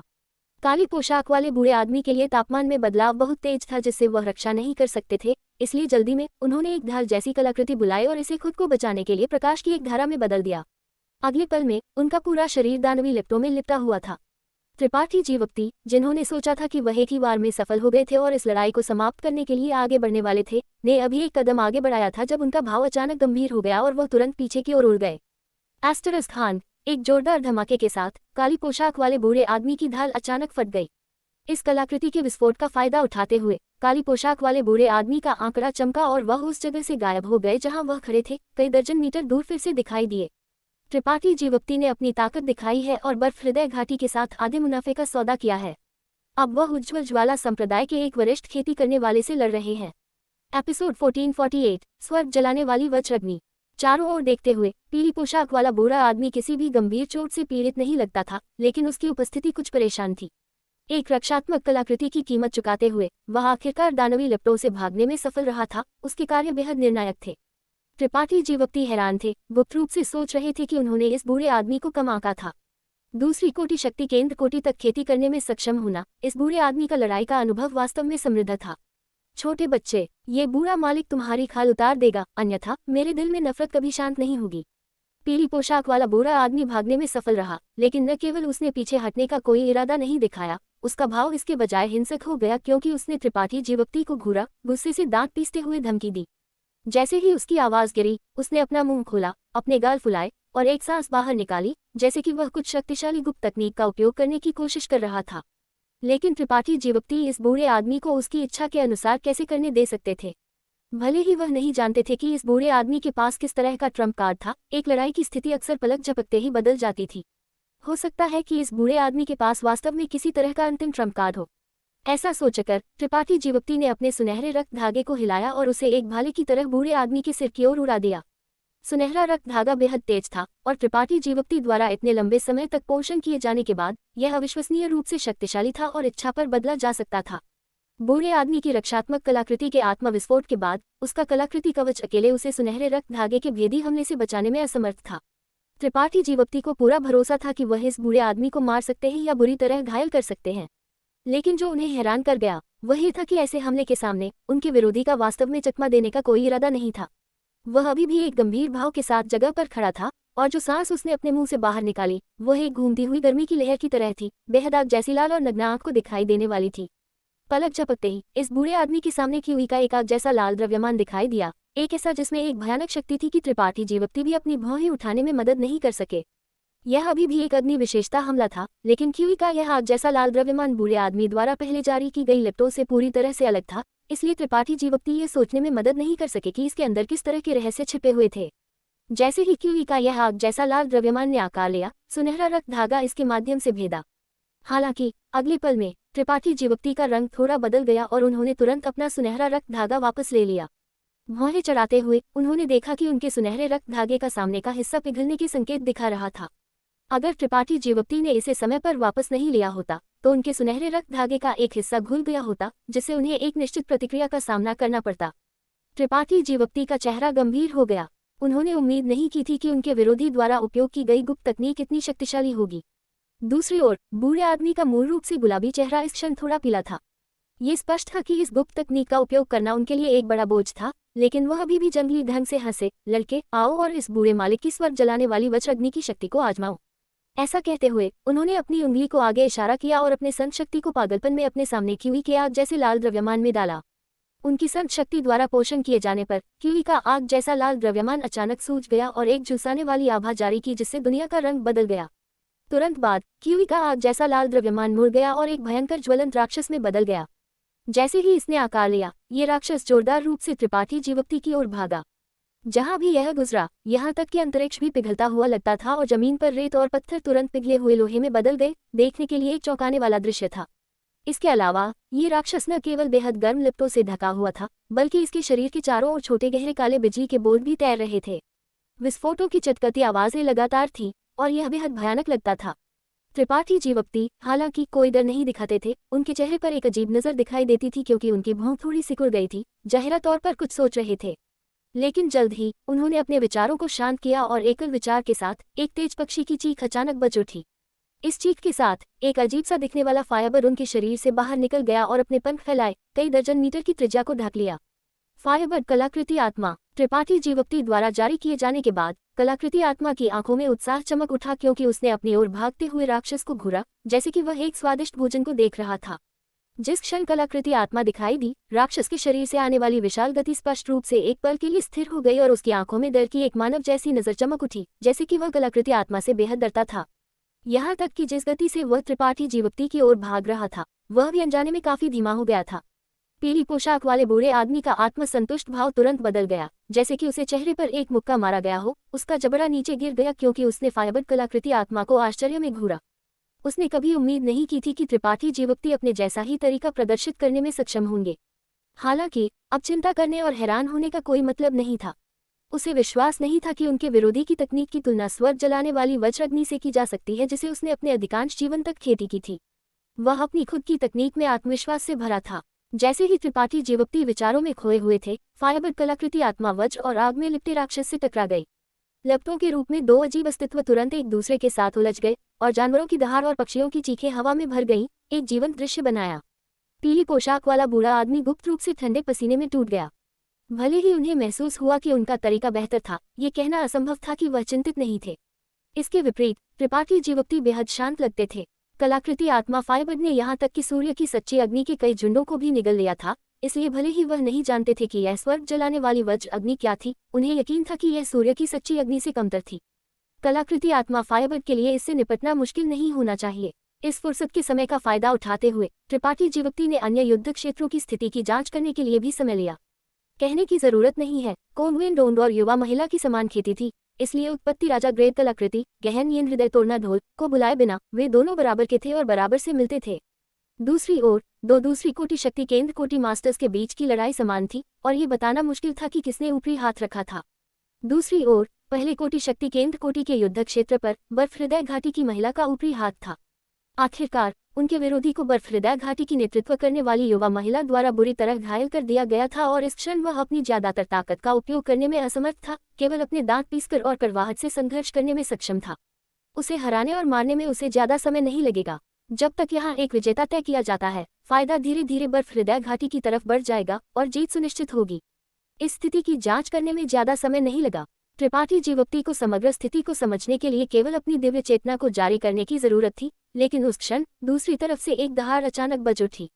त्रिपाठी जीवप्ती ने अपनी भौं उठाए और देखा, केवल फायबर कलाकृति आत्मा को राक्षस की आभा को पूरी तरह से दबाते हुए देखने के लिए।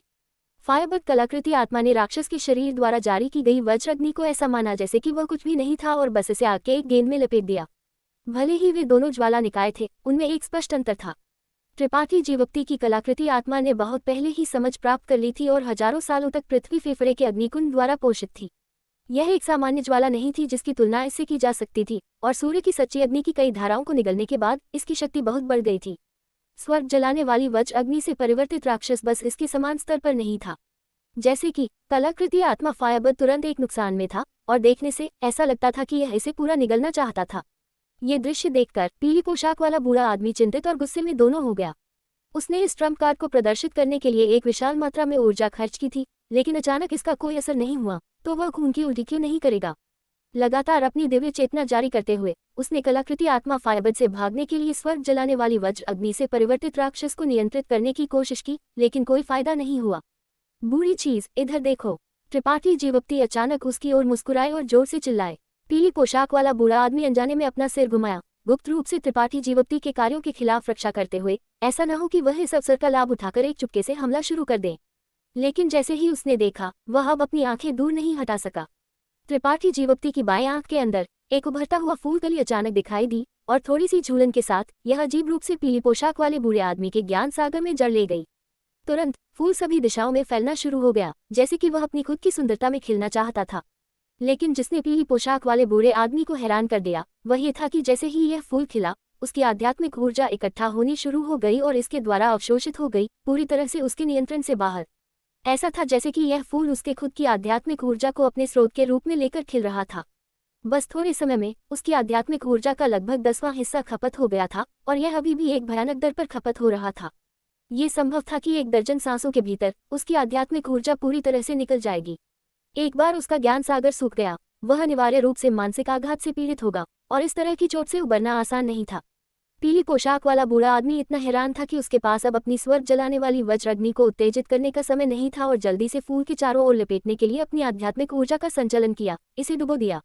एस्टरस खान, बूढ़े आदमी के ज्ञान सागर में एक शांत विस्फोट हुआ जिससे वह जोरदार रूप से हिल गया, विशाल लहरों को घुमाते हुए। तारांकन एक जोरदार आवाज के साथ बूढ़े आदमी ने एक मुंह भरकर खून थूक दिया, स्पष्ट रूप से गंभीर रूप से घायल हो गया था। भले ही उसने त्रिपाठी जीवक्ति की खिलती कमल गुप्त तकनीक को जबरदस्ती दूर करने के लिए अपनी आध्यात्मिक ऊर्जा का उपयोग किया था, उसे अभी भी अनिवार्य रूप से गंभीर चोटें आई थीं। जैसा कि कहा जाता है, आशीर्वाद जोड़ों में नहीं आते और दुर्भाग्य अकेले नहीं आता। बूढ़े आदमी ने अभी अपनी संकट का समाधान किया ही था कि स्वर्ग जलाने वाली वज्र अग्नि, जिसे वह नियंत्रित नहीं कर पाया था, को फायरबर्ड कलाकृति आत्मा ने निगल लिया था। फायरबर्ड एक बार फिर से अपने मूल रूप में लौट आया, लेकिन स्वर्ग जलाने वाली वज्र अग्नि से परिवर्तित राक्षस कहीं भी दिखाई नहीं दे रहा था। हालांकि अगर किसी ने ध्यान से देखा तो वे पाएंगे कि फायरबर्ड कलाकृति आत्मा के पेट के अंदर एक गहरा बोल्ट बिजली का था जो लगातार तैर रहा था। स्वाभाविक रूप से ये स्वर्ग जलाने वाली वज्र अग्नि थी। एस्टरस को पीली पोशाक वाले बूढ़े आदमी के मुंह से खून की एक और घूंट छिड़क गई। स्वर्ग जलाने वाली वज्र अग्नि उनकी आत्मा से जुड़ी हुई थी, इसलिए अब जब इसे फाइबर के पेट में निगल लिया गया था, कनेक्शन टूट गया था और स्वाभाविक रूप से एक प्रतिक्रिया हुई थी। एक के बाद एक मुठभेड़ ने पीली पोशाक वाले बूढ़े आदमी की आभा को बेहद सुस्त होने का कारण बनाया और उनका चेहरा कागज की तरह पीला हो गया। उनका पिछला उच्च उत्साहित दूसरी कोटि शक्ति केंद्र कोटि मास्टर कहाँ था? इस क्षण वह एक बूढ़े आदमी की तरह लगता था जिसे हवा का एक झोंका उड़ा सकता था। इससे पहले कि वह अपने शरीर में लुढ़कती संत शक्ति को स्थिर कर पाते, उनके सामने एक सुनहरी रोशनी दिखाई दी। त्रिपाठी जीवक्ति का सुनहरा रक्त धागा। अपने विरोधी की कमजोरी का फायदा उठाओ और उनकी जान ले लो। त्रिपाठी जीवक्ति ने इतने सालों तक बाहरी दुनिया में भटकने के बाद अनगिनत लड़ाइयों का अनुभव किया था, इसलिए वह स्वाभाविक रूप से इस सरल सच्चाई को समझते थे। त्रिपाठी जीवक्ति ने अपने बल और चतुर गुप्त तकनीकों का उपयोग करते हुए पीली पोशाक वाले बूढ़े आदमी को बुरी तरह घायल कर दिया है। अब वह उसे खत्म करने वाले हैं। एपिसोड 1449 अप्रत्याशित शक्ति। पीली पोशाक वाला बूढ़ा आदमी पहले से ही अपनी उड़ान के अंत में एक तीर था, इसलिए भले ही वह जानता था कि यह सुनहरा रक्त धागा एक घातक हमला था, वह चकमा देने या विरोध करने में असमर्थ था। जल्दी में वह केवल भागने के प्रयास में खुद को बचाने के लिए अपनी संत शक्ति को धक्का दे सका।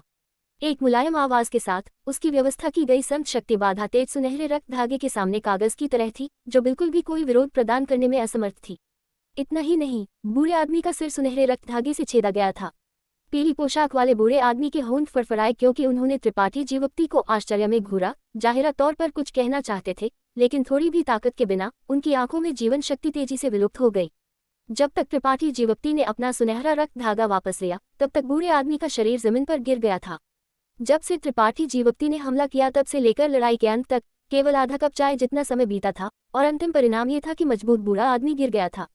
समय की छोटी मात्रा और अप्रत्याशित अंत ने मौजूद सभी लोगों को डर से पीला कर दिया। त्रिपाठी जीवक्ति भी काफी हैरान थे। हालांकि उनके वर्तमान साधनों के साथ उन्हें एक दूसरी कोटि शक्ति केंद्र कोटि मास्टर से बिल्कुल भी डरने की जरूरत नहीं थी और उन्हें भरोसा था कि वह उसे मार सकते हैं। उन्होंने शुरुआत से अंत तक इस लड़ाई में अपनी पूरी ताकत का उपयोग नहीं किया था। उन्होंने केवल अपने सुनहरे रक्त धागे और फायरबर्ड कलाकृति आत्मा का उपयोग किया था और अंत में केवल अपनी खिलती कमल गुप्त तकनीक का उपयोग किया था। यह नहीं था कि त्रिपाठी जीवक्ति अपनी ताकत को छिपाना चाहते थे, बल्कि उन्हें महसूस हुआ कि बहुत अधिक तरीकों का उपयोग करने की जरूरत नहीं थी। बूढ़े आदमी की मौत में फायरबर्ड कलाकृति आत्मा ने निस्संदेह एक महान योगदान दिया था। अगर इसने बूढ़े आदमी की स्वर्ग जलाने वाली वज्र अग्नि को निगल नहीं लिया होता, तो त्रिपाठी जीवक्ति इतनी आसानी से नहीं जीत पाते। भले ही अन्य युद्ध क्षेत्र सभी अपनी लड़ाइयां लड़ रहे थे, हर कोई आसपास की स्थिति पर ध्यान दे रहा था, इसलिए बूढ़े आदमी की मौत स्वाभाविक रूप से हर किसी का ध्यान नहीं हटा सकी। पीली पोशाक वाले बूढ़े आदमी को मरते हुए और त्रिपाठी जीवक्ति को आसानी से जीतते हुए देखकर बलवान गंजा आदमी कोनवेन डोंग हैरान और गुस्से में दोनों महसूस करने में मदद नहीं कर सका। उसका भाव बेहद भद्दा हो गया। यहाँ तक कि बर्फ हृदय घाटी का नेतृत्व करने वाली सुंदर युवा महिला ने भी डर की एक नजर दिखाई दी। उसने सोचा था कि त्रिपाठी जीवक्ति की ताकत ज्यादा नहीं थी, और भले ही उसने जानबूझकर उसे जीतने की कोशिश की थी, उसने उसे गंभीरता से नहीं लिया था। नहीं, उसने उन शर्तों को गंभीरता से लिया था जिन पर वे पहले सहमत हुए थे। वह कैसे जान सकती थी कि यह युवा आदमी वास्तव में एक निर्दयी और शक्तिशाली चरित्र था। हालांकि कुल मिलाकर युवा महिला हैरान होने की तुलना में अधिक खुश थी। आखिरकार उज्ज्वल ज्वाला संप्रदाय के मास्टर्स में से एक के मरने के साथ उसकी तरफ ऊपरी हाथ मिलेगा। इसे महसूस करते हुए उसने तुरंत त्रिपाठी जीवक्ति को चिल्लाया, छोटे भाई जल्दी करो और इस मालकिन की बहन की मदद करो। हाँ, त्रिपाठी जीवक्ति ने सिर हिलाया। त्रिपाठी जीवक्ति की आंखें त्रिपाठी जीवक्ति के दुनिया के खेती आधार पर जिन्होंने पहले उन्हें एक भारी झटका लगाया था। पीली पोशाक वाले बूढ़े आदमी को मरते हुए देखकर यान के त्रिपाठी जीवक्ति जो दुर्भावनापूर्ण इरादे के साथ उन्हें घूर रहे थे, उनके लिए स्थिति की गंभीर रूप से हिल गया। उनकी ताकत बहुत कम हो गई थी। बर्फ हृदय घाटी की युवा महिला के भयंकर हमलों का सामना करते हुए वह उन्हें कैसे हल करना नहीं जानते थे और इसके बजाय भागने के प्रयास में अपनी खुद की कमजोरियों को बेनकाब कर दिया। बर्फ हृदय घाटी की युवा महिला अपने विरोधी को उसकी इच्छा के अनुसार कैसे करने दे सकती थी। इस अवसर का फायदा उठाते हुए उसने युवा आदमी की पीठ पर हमला करने के लिए अपनी कलाकृति का उपयोग किया, जिससे वह 3 लीटर खून खसता है और जमीन पर गिर जाता है। उसकी सांस भारी और भारी हो जाती है। युवा महिला के चेहरे की विशेषताएं सुंदर थी और वह बेहद सुंदर लगती थी, लेकिन वह एक सांप को मारने के सिद्धांत को भी समझती थी और तुरंत अपने विरोधी को खत्म करने के लिए आगे बढ़ी। जीतने के बाद उसने दूसरी तरफ लड़ाई में शामिल होने से पहले त्रिपाठी जीवक्ति के साथ एक नज़र का आदान प्रदान किया। यह लड़ाई दो दूसरी कोटि शक्ति केंद्र कोटि खेती करने वालों के बीच थी। मूल रूप से वे बराबर से मिलते थे, लेकिन त्रिपाठी जीवक्ति और पहले कोटि शक्ति केंद्र कोटि खेती करने वाले के जुड़ने के साथ स्थिति तुरंत बदल गई। 3 के खिलाफ 1 लड़ते हुए उज्ज्वल ज्वाला संप्रदाय की महिला खेती करने वाली के पास भागने का भी मौका नहीं था। 30 सांसों से भी कम समय के बाद उसे बर्फ हृदय घाटी की 2 महिलाओं ने मार डाला। त्रिपाठी जीवक्ति ने केवल दुश्मन को पिन करने में एक छोटी सी भूमिका निभाई, लेकिन उनका योगदान कम नहीं था। स्थिति तेजी से हर किसी की उम्मीदों से परे बदल गई। त्रिपाठी जीवक्ति के साथ सफलता के रूप में बर्फ हृदय घाटी ने ऊपरी हाथ हासिल किया, जबकि 4 उज्ज्वल ज्वाला संप्रदाय खेती करने वालों में से केवल कोन वेन डोंग युवा महिला के साथ मुकाबला करने के लिए बचे थे। ये देखकर कि स्थिति निराशाजनक थी, कोन वेन डोंग की आंखों में नाराजगी का एक निशान चमका, क्योंकि उसने बुरे तरीके से थूका, सस्ती स्लट, एक दिन तुम कीमत चुकाओगी। ऐसा कहते हुए उसने युवा महिला के हमले की सीमा से भागने के लिए एक चाल का उपयोग किया और अपने शरीर से लिप्तों के एक द्रव्यमान को बुलाया। उसे लपेटते हुए वह एक अविश्वसनीय गति से दूर उड़ गया। ये बताना असंभव था कि वह किस तरह की गुप्त तकनीक का उपयोग कर रहा था। युवा महिला को अनजान में पकड़ा गया और उसे कुछ किलोमीटर दूर भागने की अनुमति दी, जिससे उसका सुंदर चेहरा चिंता से पीला पड़ गया। वह कोन वेन डोन को भागने नहीं देना चाहती थी। अगर उसने किसी तरह के मददगार को बुलाया तो यहाँ स्थिति और भी जटिल हो जाएगी, इसलिए उसने जल्दी से चिल्लाया, उसे रोको। उसकी चीख सुनकर बर्फ हृदय घाटी की अन्य 2 महिलाएं स्वाभाविक रूप से जल्दी से उसका पीछा करने के लिए दौड़ी, लेकिन त्रिपाठी जीवक्ति ने बस भौहें चढ़ाई और जगह पर खड़े रहे, गतिहीन। कोन वेन डोन जीता या मर गया उसका उससे कोई लेना देना नहीं था, और त्रिपाठी जीवक्ति नहीं जानते थे कि उज्ज्वल ज्वाला संप्रदाय किस महान शक्ति से संबंधित था, इसलिए भले ही उन्होंने उसे भागने दिया, वह उन्हें धमकी नहीं दे पाएगा। त्रिपाठी जीवक्ति को जिस चीज की परवाह थी वह इस एकांत घर के अंदर लाभ था। जब तक वह इस एकांत घर के चारों ओर बाधा को तोड़ सकते थे और अंदर खजानों को लूट सकते थे, वह आसानी से छोड़ सकते थे। वह उज्ज्वल ज्वाला संप्रदाय और बर्फ हृदय घाटी के बीच शिकायतों में हस्तक्षेप करने की मनोदशा में नहीं थे। त्रिपाठी जीवक्ति को चलते हुए नहीं देखकर मदद करने का कोई इरादा नहीं दिखाते हुए युवा महिला चिंतित हो गई और जल्दी से कहा, कोन वेन डोन के पास भी स्वर्ग जलाने वाली वज्रग्नि है, उसे मारना आपकी आत्मा अग्नि के लिए बहुत लाभदायक होगा। उनके विचार वास्तव में तेज थे और बस कुछ शब्दों के साथ उन्होंने त्रिपाठी जीवक्ति की रुचि जगा दी थी। वास्तव में त्रिपाठी जीवक्ति ने उन्हें संदेह से देखा। आखिरकार स्वर्ग जलाने वाली वज्र अग्नि काफी शक्तिशाली लगती थी। उन्होंने सोचा था कि पीली पोशाक वाले बूढ़े आदमी ने किसी तरह का अवसर प्राप्त किया था और इसे खेती करने में सक्षम था, लेकिन अब यहाँ तक कि कोन वेन डोन के पास भी ये था। यह मालकिन आपको कैसे धोखा दे सकती है? मैं आपको बाद में विशिष्ट कारणों की व्याख्या कर सकती हूँ, लेकिन कोन वेन डोन के पास निश्चित रूप से स्वर्ग जलाने वाली वज्र अग्नि है। त्रिपाठी जीवक्ति का रुचि दिखाते हुए भाव देखकर युवा महिला को तुरंत पता चल गया कि उन्होंने सही दांव लगाया था और जल्दी से उसे आश्वस्त किया। उस मामले में हम उसे भागने नहीं दे सकते। त्रिपाठी जीवक्ति की आंखों में चमक आ गई, क्योंकि उनका आंकड़ा चमका और वह उस जगह से गायब हो गए जहां वह खड़े थे। जब वह फिर से दिखाई दिए तो वह पहले से ही कुछ किलोमीटर दूर थे। युवा महिला की आंखें सिकुड़ गई, क्योंकि उनमें डर और गहरा हो गया। यहाँ तक कि अपनी खेती के साथ वह ये देखने में असमर्थ थी कि त्रिपाठी जीवक्ति किस तरह के गहन आंदोलन कौशल का उपयोग कर रहे थे। हालांकि यह आश्चर्यजनक नहीं था। अंतरिक्ष का मार्ग जो त्रिपाठी जीवक्ति ने मास्टर किया था, कुछ ऐसा था जिसे बहुत कम लोगों ने खेती की थी। यह न केवल बेहद दुर्लभ था, बल्कि इसे समझना भी बेहद मुश्किल था। जब तक किसी को स्वर्ग लड़ने वाले संघ के महान एल्डर मो शियाओ शेंग जैसे चरित्र का सामना नहीं करना पड़ता था, तब तक त्रिपाठी जीवक्ति के निशान और पहचान को देखना असंभव होगा। केवल मो शियाओ शेंग जैसा कोई व्यक्ति जो त्रिपाठी जीवक्ति की तरह अंतरिक्ष के मार्ग की खेती करता था ही कुछ सुराग पकड़ सकता था। अपने अंतरिक्ष के मार्ग का थोड़ा सा उपयोग करते हुए त्रिपाठी जीवक्ति बेहद तेज गति से एक काफी दूरी को पार कर सकते थे। भले ही ये तरीका अंतरिक्ष को फाड़ने जितना अच्छा नहीं था, यह अभी भी कोई छोटी बात नहीं थी। सबसे महत्वपूर्ण बात यह थी कि यह छिपा हुआ था और अंतरिक्ष के मार्ग में उनकी दक्षता को बेनकाब नहीं करेगा। आखिरकार अंतरिक्ष को फाड़ना बस बहुत स्पष्ट था।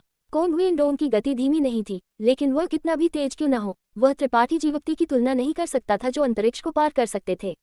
बस एक दर्जन सांसों में त्रिपाठी जीवक्ति उनके सामने दिखाई दिए थे और अपनी उंगली को झटका देते हुए उनकी ओर दानवी ज्वाला के एक छोटे पक्षी को भेजा।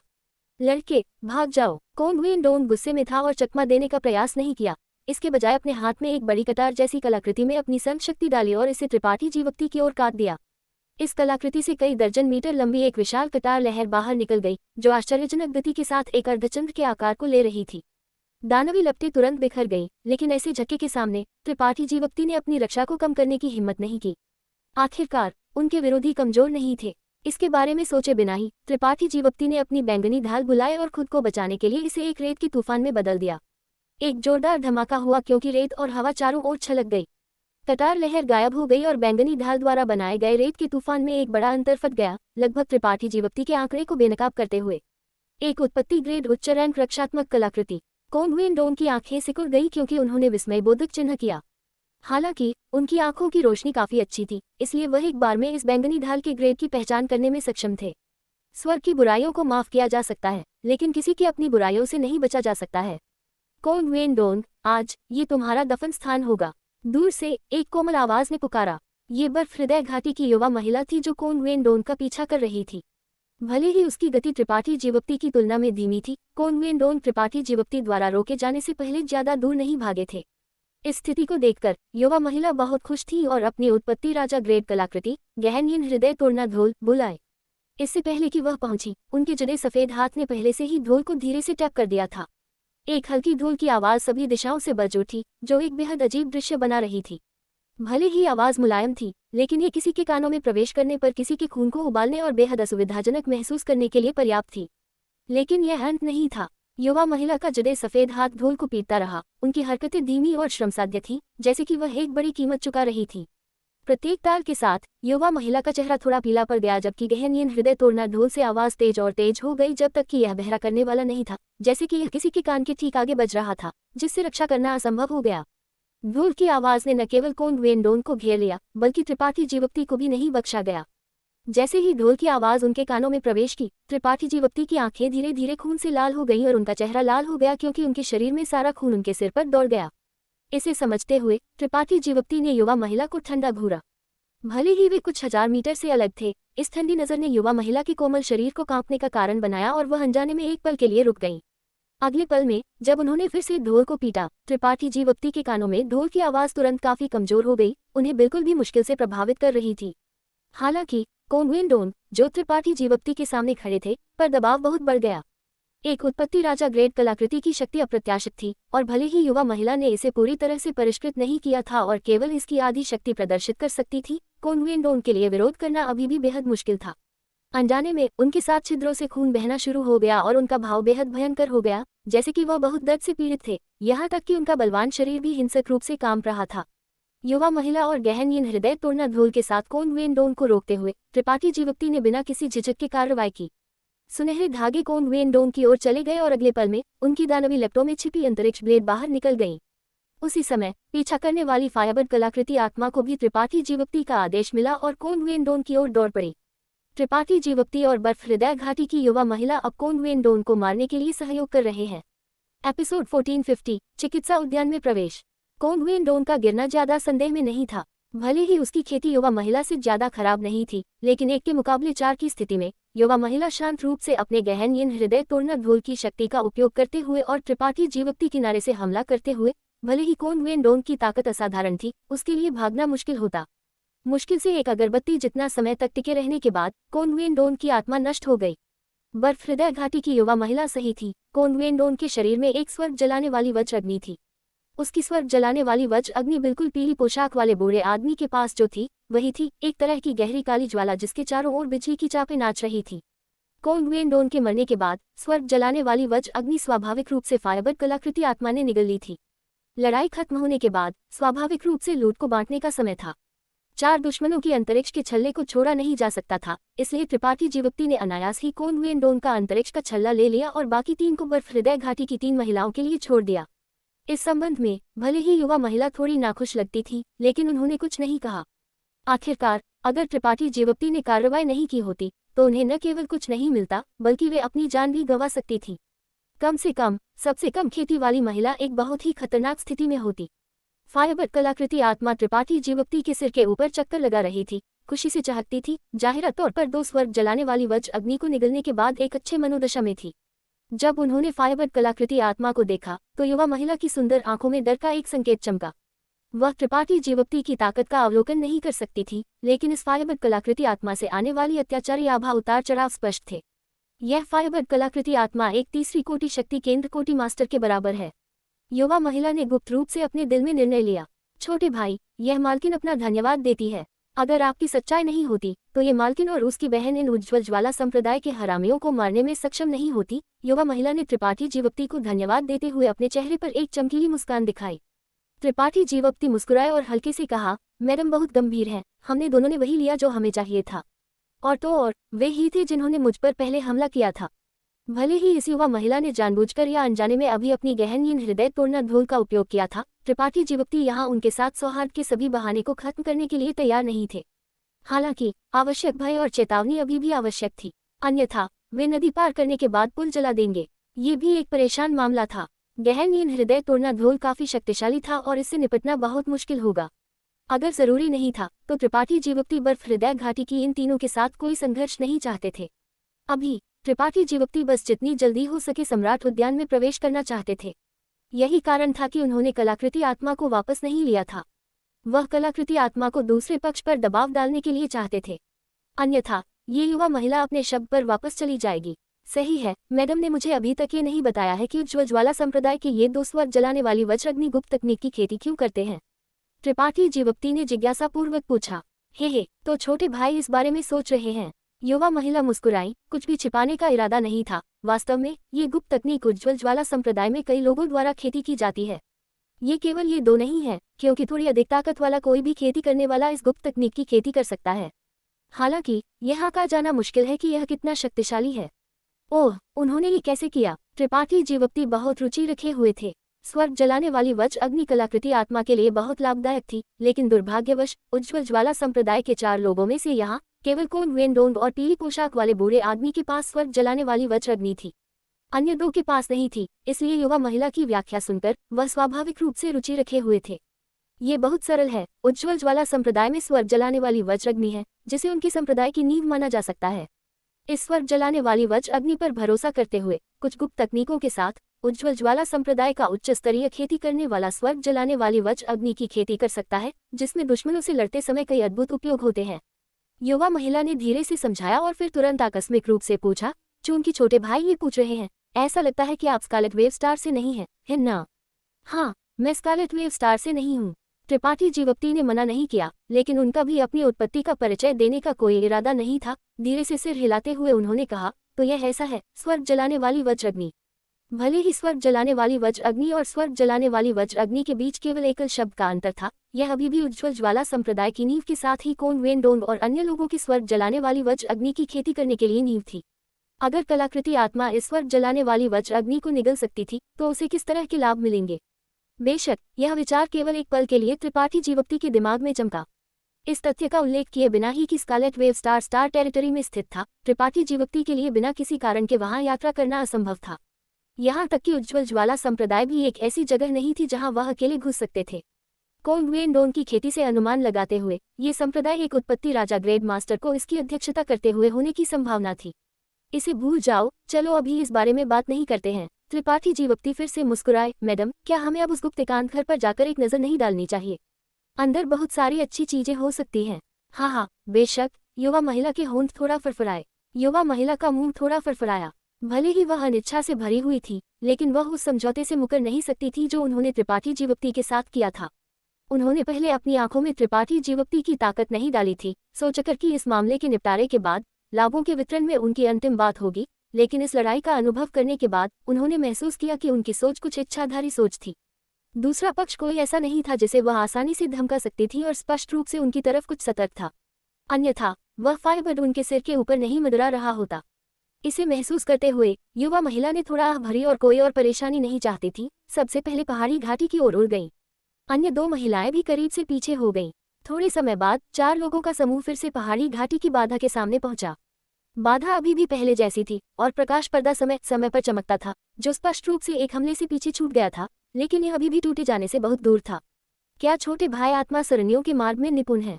बर्फ हृदय घाटी की युवा महिला त्रिपाठी जीवप्ती की ओर मुड़ी और पूछा। मैं नहीं हूँ। त्रिपाठी जीवप्ती ने निर्णायक रूप से सिर हिलाया। अगर यहाँ यांग यून होते तो उन्हें इस बाधा को तोड़ने में 1 दर्जन सांसों से भी कम समय लगता, लेकिन उनके पास यांग यून की क्षमता नहीं थी। युवा महिला बुरी तरह हंसी। तो हम कुछ नहीं कर सकते हैं। इस मालकिन और उसकी बहन ने कभी आत्मा सरनियों का अध्ययन नहीं किया है, इसलिए अगर हम इस बाधा को तोड़ना चाहते हैं तो हम केवल बल द्वारा ही कर सकते हैं। ऐसा कहते हुए उन्होंने एक क्रिस्टल स्पष्ट लंबी तलवार निकाली जो बर्फ से बनी हुई लगती थी और अपनी संत शक्ति को इसमें डाला। एक तलवार लहर को संघनन किया जो बाधा की ओर काट दिया। बर्फ हृदय घाटी की अन्य 2 महिलाओं ने भी इसका पालन किया। बेशक त्रिपाठी जीवप्ती बेकार नहीं बैठे थे, लेकिन उन्होंने अपनी किसी भी कलाकृति का उपयोग नहीं किया। ऐसा नहीं था कि वह नहीं चाहते थे, बल्कि उनकी एकमात्र अपमानजनक कलाकृति हरियाली ड्रैगन हड्डी तलवार थी, इसलिए वह इसे आकस्मिक रूप से उपयोग नहीं कर सकते थे। त्रिपाठी जीवप्ती केवल अपनी दानवी ज्वाला का उपयोग बाधा की ओर हमलों की एक श्रृंखला को संघनन करने के लिए कर सकते थे। ये हमले कमजोर नहीं लगते थे, खासकर जब उनकी दानवी ज्वाला गर्म और ठंडी के बीच बदलती थी, जिससे बाधा को अकल्पनीय नुकसान होता था। जैसे कि उनकी अपमानजनक शक्ति अन्य 3 महिलाओं की तुलना में कमजोर नहीं थी। एक समय के लिए पहाड़ी घाटी के सामने केवल 4 लोग बाधा पर एक साथ हमला कर रहे थे, जिससे लगातार गड़गड़ाहट की आवाज आती थी। प्रतिबंध कितने भी मजबूत क्यों न हो, वे इस तरह के अंधाधुंध बमबारी का सामना नहीं कर सकते थे। इसका उल्लेख नहीं करना चाहिए कि ये प्रतिबंध 10,000 साल पहले से पीछे छूट गए थे। भले ही वे अपने सुनहरे दिनों के दौरान अभेद्य थे, इतने सालों के बाद उनकी शक्ति बहुत कम हो गई थी। फिर भी उन चारों को उनके सामने प्रतिबंध को पूरी तरह से तोड़ने में सक्षम होने से पहले आधा दिन तक जोरदार हमला करना